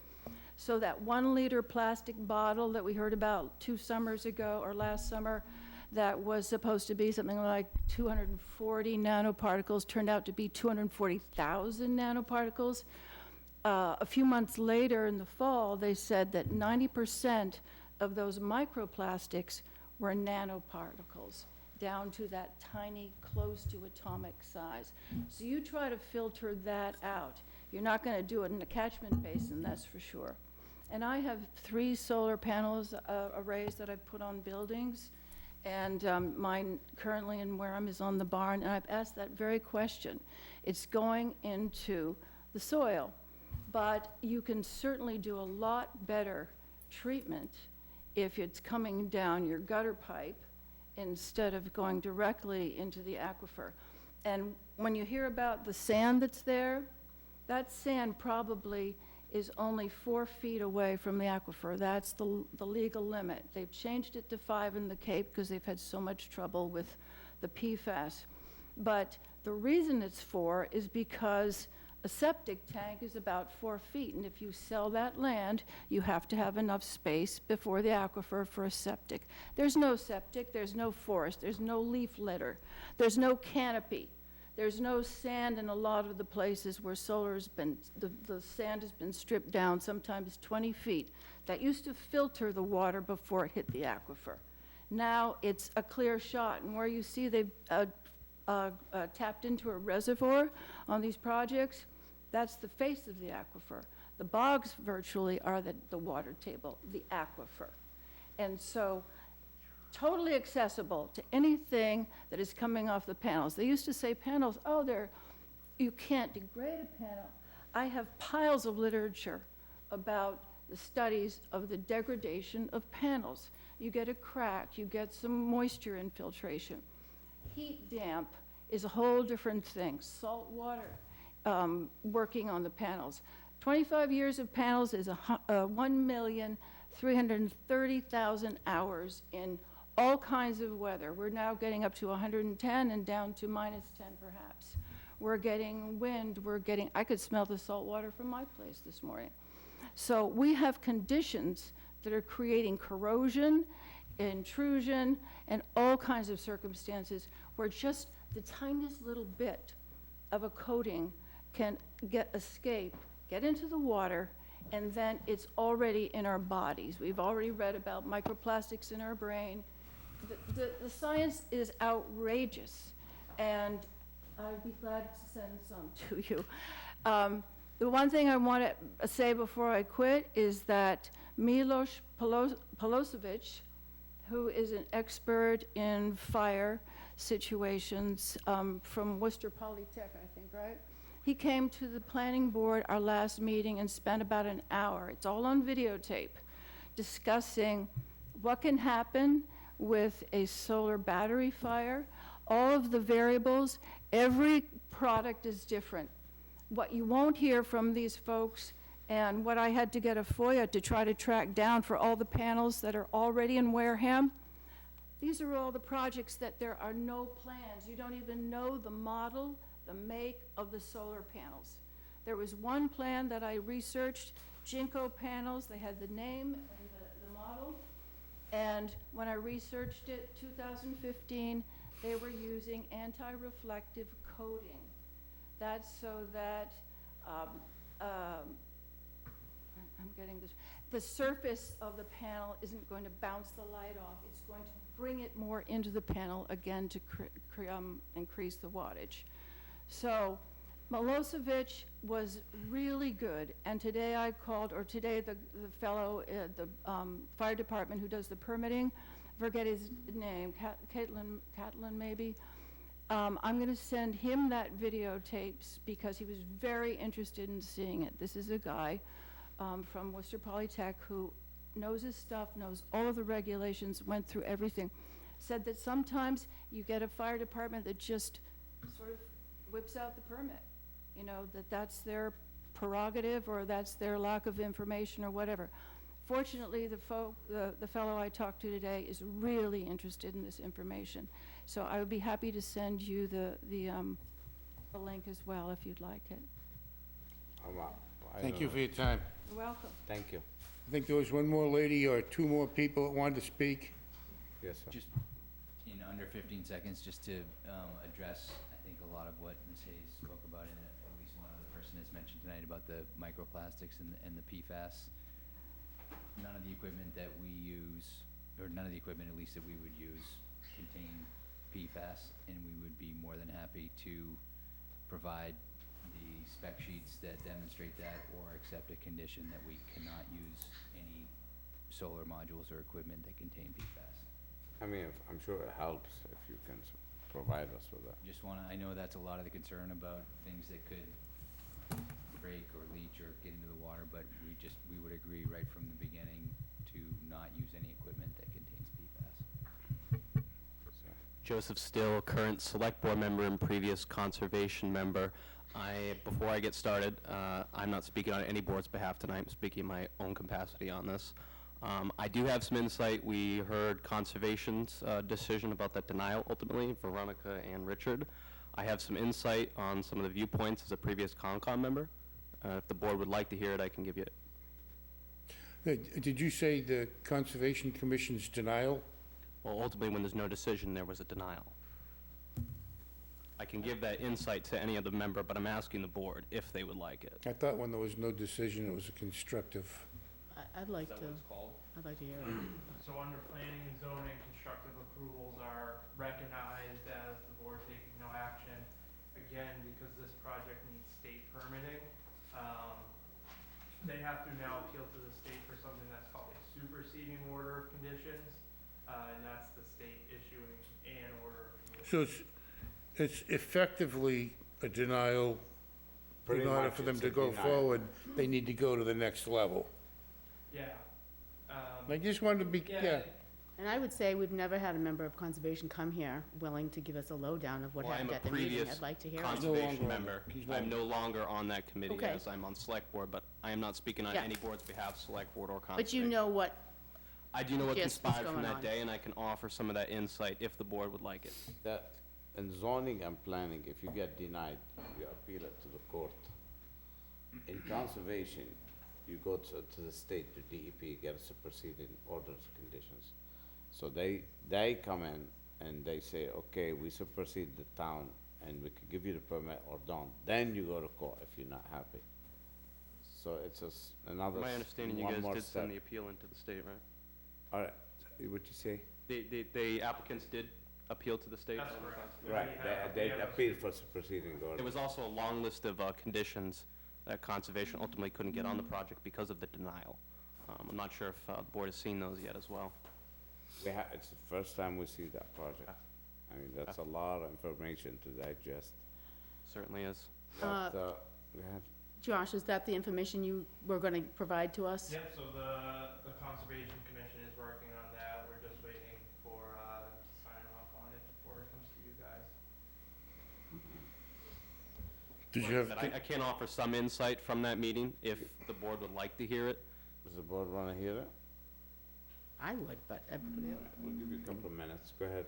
I'd like to Well, hear it. as Mr. Semple said, I mean, he pretty much gave the long list of reasons on why this ultimately, for some Concom members, was a difficult one. All but one abstained, just due to the fact that, I mean, there was a long list of conditions we were trying to get on the property, and there was not a lot of leeway we can go with that either. Not a huge basis for denial, but there was a huge basis on why we should say no. And ultimately, I had to abstain, and multiple other members abstained as well. The full viewpoint on this is, I mean, just take Mr. Semple's words and put them into mine. My question is, why did you abstain, you didn't deny? I have personal reasons against the solar field project. I don't want my personal reasons to come in the way we govern. How about the others? I can't speak for any others. I know. But the main viewpoint is, I don't think anybody in this audience or at home really likes the solar project. It's certainly not a good one. I mean, it's right next to a huge water source, being one. Battery storage is another. Land clearing. I mean, the list goes on and on and on. I agree. So, But thank you, yes. thanks. Ma'am? who else?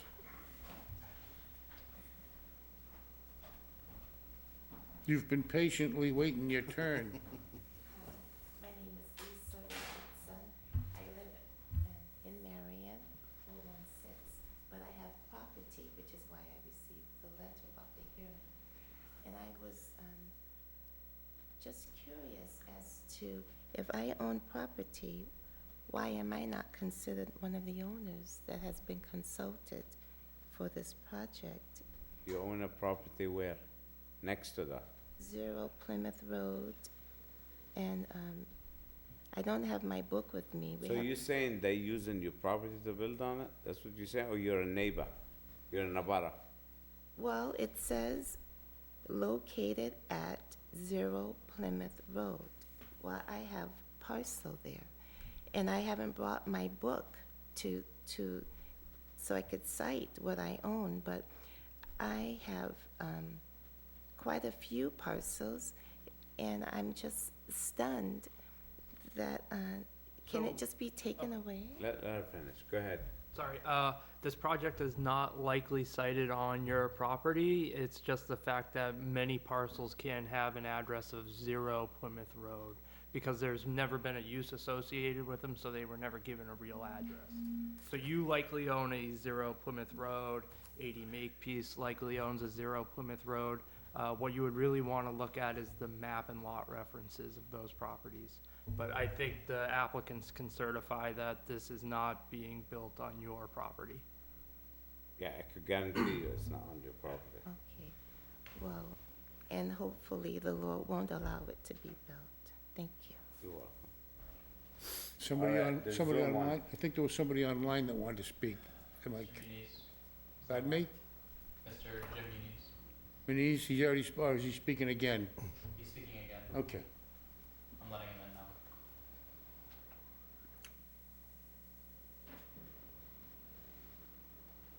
Mr. Manish, you there? He's rejoining now. Did we wake you up?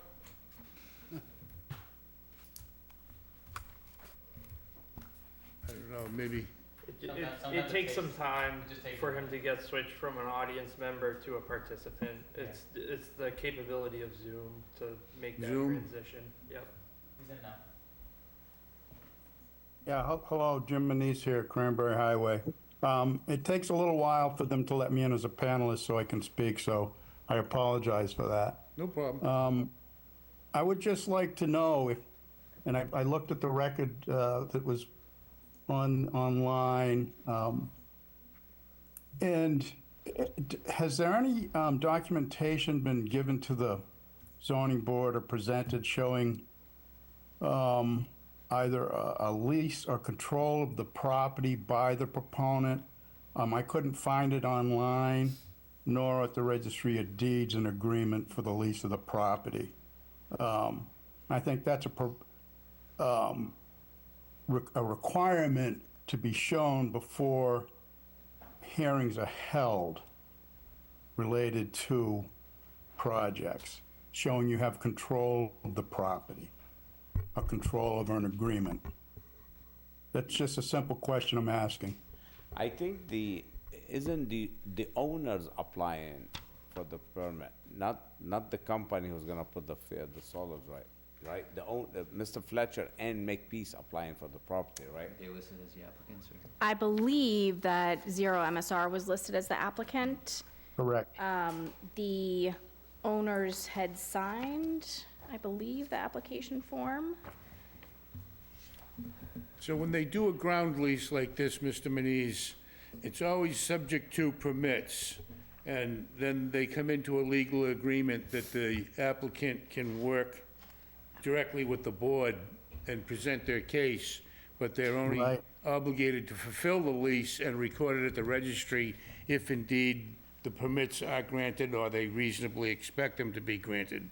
So if they were here without that permission, I don't even think they'd get in front of the board without the control that you talk about. Absolutely, you're right. Yeah. They wouldn't. Do you have it?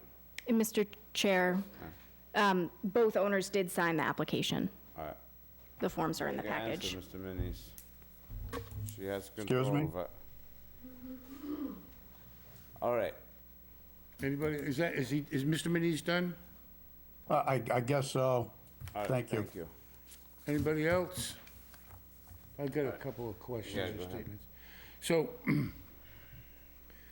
I'm glad that you voluntarily said that your solar panels nor your batteries would contain PFAS or PFAs, but I looked it up. If you saw me playing with my phone, when one of the speakers came up and I said, I don't know what the hell a PFAS is, and so I looked it up. And then I typed in, is it possible to make solar panels without PFAs? And is it possible to make batteries without PFAs? And indeed it is. And I recall at a prior incident regarding solar that I believe that the country, United States of America, doesn't allow any American manufacturer to make solar panels or batteries any longer that contain PFAs. So any solar panels that are made out of the country aren't subject to those regulations. So if indeed we go forward and there is a decision by this board, one of the conditions that I would impose would be that indeed that there's proof that the panels and batteries do not contain PFAS or PFAs. I saw it written both ways. That's my number one comment. My second part of my reason for speaking here towards the end is this will require a vote, a supermajority from this board, which means there's a 5-member board. You're only getting 5 members to vote, even though we could have up to 7 members. Only 5 will be indeed voting. And you will need 4 yeses.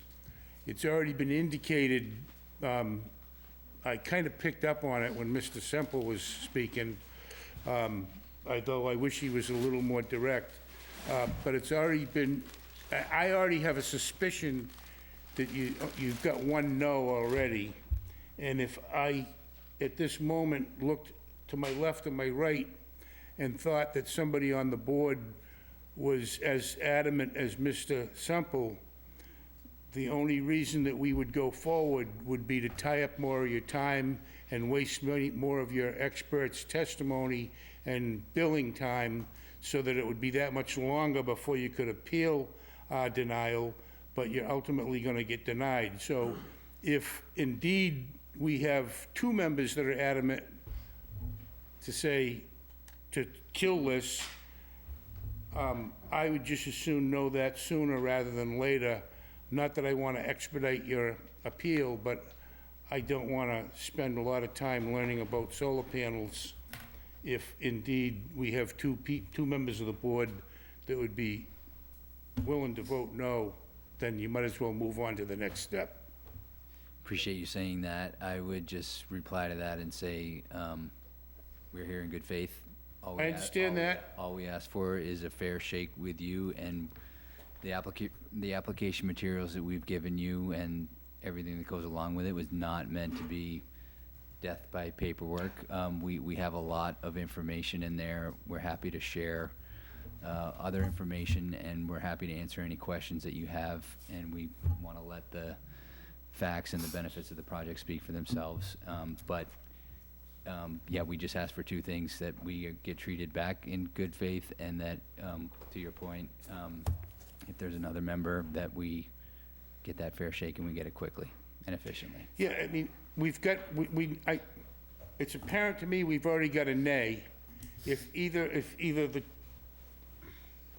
either our chair or the 2 other members are inclined to abstain, you're done. Right, So- but let me explain something. We can't, on a project like this, we have to take all the evidence and listen to the applicant saying no right away. I know you're trying to help them so they don't waste time and money, but this is gonna backfire on us when it goes to court or somewhere else, because we did not take the chance to listen all the Okay. testimony they have. I don't think that in the best interest No, of the town. I get you. But you'd be doing them a favor doing this, say no, and they don't spend money and go, but I don't think Certainly, it's we good don't for want to us. ask anyone to rush anything, but we would just ask for We efficiencies. won't rush it, because I don't think it's in the best interest for the town to rush it. It's gonna hit us in the. I said my piece. you know, it's, let it take its course. We'll let it take its course. All right, that being said, when you guys wanna come back? It's a lot of information to digest, so we're gonna start asking questions, probably reach out to the planning board, get some, like I said, we're not good at it, so. Do you want to come back in 2 weeks, or you want some more time, or what does the board want? What do you wanna do? I think it's really up to you on how much time you need to digest and be prepared for the next one. I think we can be prepared for anything that you want to discuss. I think we should keep meeting. I'd- Let's go to June 11, I think, and Great. keep up the game so we get digest. I mean, we go out away a month and we'll forget some info we talk about. I guess I've got a number of it's notes better. here on things that we'll either submit in writing Right. ahead of time or come Right. prepared for the next meeting with, so. All right. So that being said, we should get a motion to continue until the June 11. Motion, I move we continue this matter to be heard again on June 11, 2025. 2025 to June 11. Do I have a second? Second. Second by Veronica. All in favor, say aye. Troy? Aye. Jimmy? Aye. Veronica? Aye. Chris? Aye. Richard? Aye. And myself, Nazir, aye. See you on the 11th. Thank you for And your time, and Like I said, it's the 11th. Thanks for your time. thanks for your time, and thank you for very staying much. late. Thank you. Could we request opinions from the other boards? Say it again? Could we request the other board's opinion on this project? The planning board, do they get sent this information also? I know that, Sent to them. Yeah. Yeah, but it's Yeah, not like, site it's plan not like a review. Site plan review applications, it gets sent to a number of boards and the fire department, and it gets sent to a lot of people, so, site plan review similar to a comprehensive permit. yeah. So, does that mean we're acting on, they've got contacted, but in the contact, are they solicited to give So- input? So they're made aware of the project. I believe Sonia does it through email to the various Yep. boards. They have 21 days to submit a comment. because I know they did bring this up at the planning board in January. I did see it. And the only reason they didn't follow through with it because the application wasn't complete, I think. Every project gets sent to all the boards, and they bring info to us. Hopefully, bring us some info. Chris, at that point, there was still some confusion on which board it should go gonna in do front of because of the zoning freeze that was in place. And you have to remember that these projects, a lot of the projects are actually determined by the building commissioner on which board they go to. So we had advertised it in front of the planning board to start the peer review, which then the building commissioner used the peer review to address his letter, which the letter then stated that it comes before you guys because of the site plan review that requires a variance. So that's why you saw it advertised with the planning. And it was based, and the decision was based on the time of the application.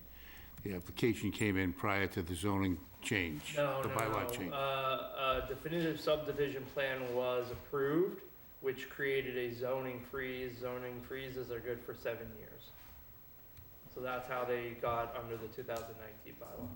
Okay. You wanna have a question? I do. I would like to send information. Is that just the same process as for the planning board? Yeah, just Got send a it to. deadline before the next meeting, a certain amount of Yeah, days? if you said by next Wednesday. By next Wednesday. Thank you. Do I see Connor? I do. Connor, what brings you across the pond?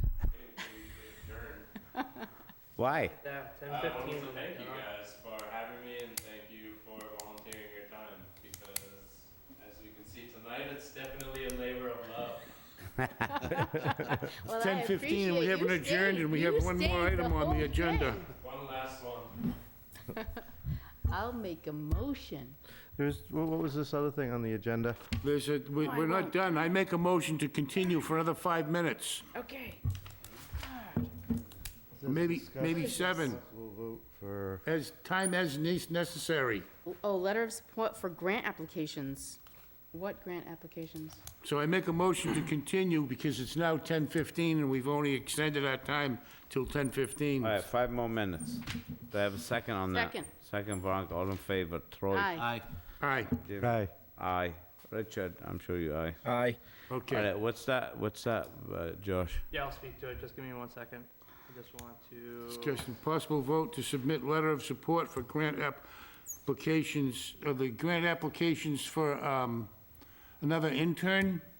No, your interns are covered under the WRA. So, we have, there are 3 grant applications that we are looking for support from the zoning board on. We are actually looking for support, from the zoning board, the planning board, basically anyone who would listen, except the grant deadlines are June 3rd, I want to say. So you guys were the only board that could actually listen to the appeal and issue support for the grant applications.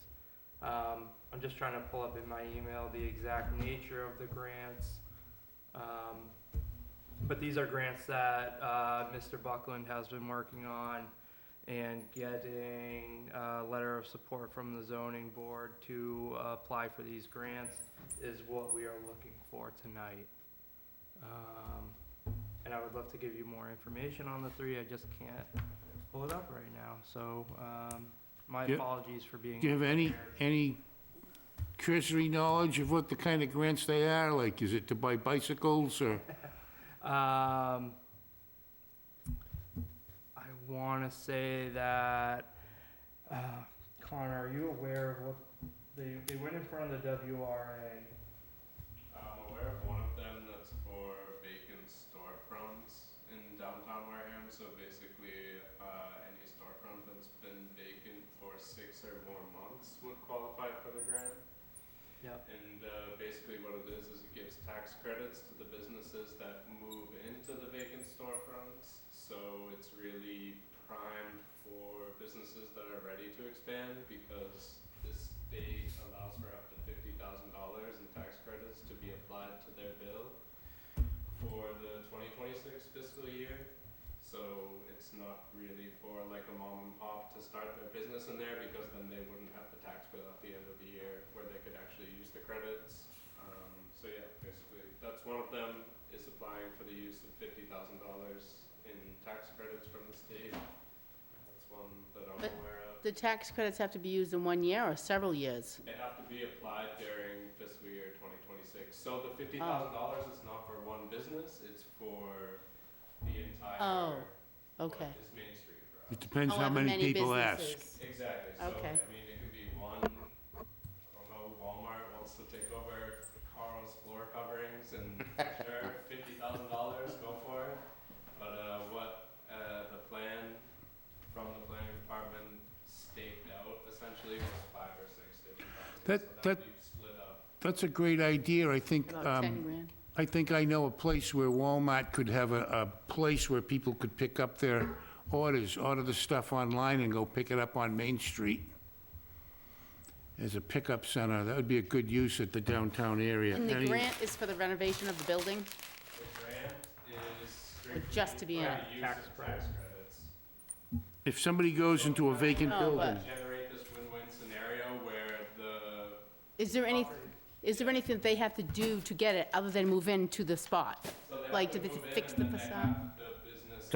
So guys, he's not at a mic, I can't hear, it's a one-sided conversation because he's not at a mic, and I don't know what you're saying, so I'm not voting on anything, so, unless I know what he said, but it sounds like a good idea, but I just can't hear. Hi Connor, how are you? Thank you for your time. Okay, I'll he's- quickly speak to the other 2, because I'm now prepared. The first one is a one-stop for growth grant application. It's for our urban renewal plan and an environmental impact report study. That's being done in downtown Wareham. The second one was the vacant storefronts, which I'll quickly recap for Rich. Rich, it provides tax credits to vacant storefronts in downtown Wareham. to renovate and have a new tenant move in. The storefront had to be vacant for 6 months. And then the third one is the continued study of the Eastern Route 28 and 6 corridor. So the redevelopment of, I want to say it's, So from Red Brook Road down to the Buzzards Bay line. thank you. You're welcome. Those are the 3 grant applications that we're only looking for a letter of support, so we So they can want submit. a grant, the town gets to pay for part of that? I don't know if there's any match requirement. I don't think so. Just Okay. need a letter of support from boards? From a local- Yes. One of the, The state is looking to see that there are other community members involved with the application. and in the planning department would be the distributor of these grants, who would they apply to? So the town of Wareham is applying under the WRA for the vacant storefronts, and the other 2 are under the planning department, and we are looking for community support. One of the community members is identified as the zoning board of appeals. I hear all 3 grants to be reasonable and feasible. I make a motion that we provide a letter of support and that somebody in the planning department draft it and either the chair or the clerk sign it. I'll second. Second by Veronica. All in favor, say aye. Troy? Aye. Veronica? Aye. Jim? Aye. Richard? He's gone. I'm gonna abstain because I'm not very big on the studies that this town goes, because, you know, you can have a study, and it all depends on who you have the study do. It could be a guy that's gonna say no, or it's a guy that says yes, and they just pick that study guy, and that's who it goes through, because I've seen some of the studies for our schools to be, you know, we give $100,000 to somebody to come over and tell us that the roof is leaking.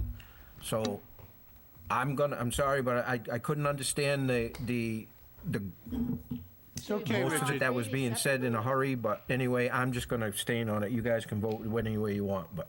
Thank you. Chris? I kind of agree with Mr. Semple.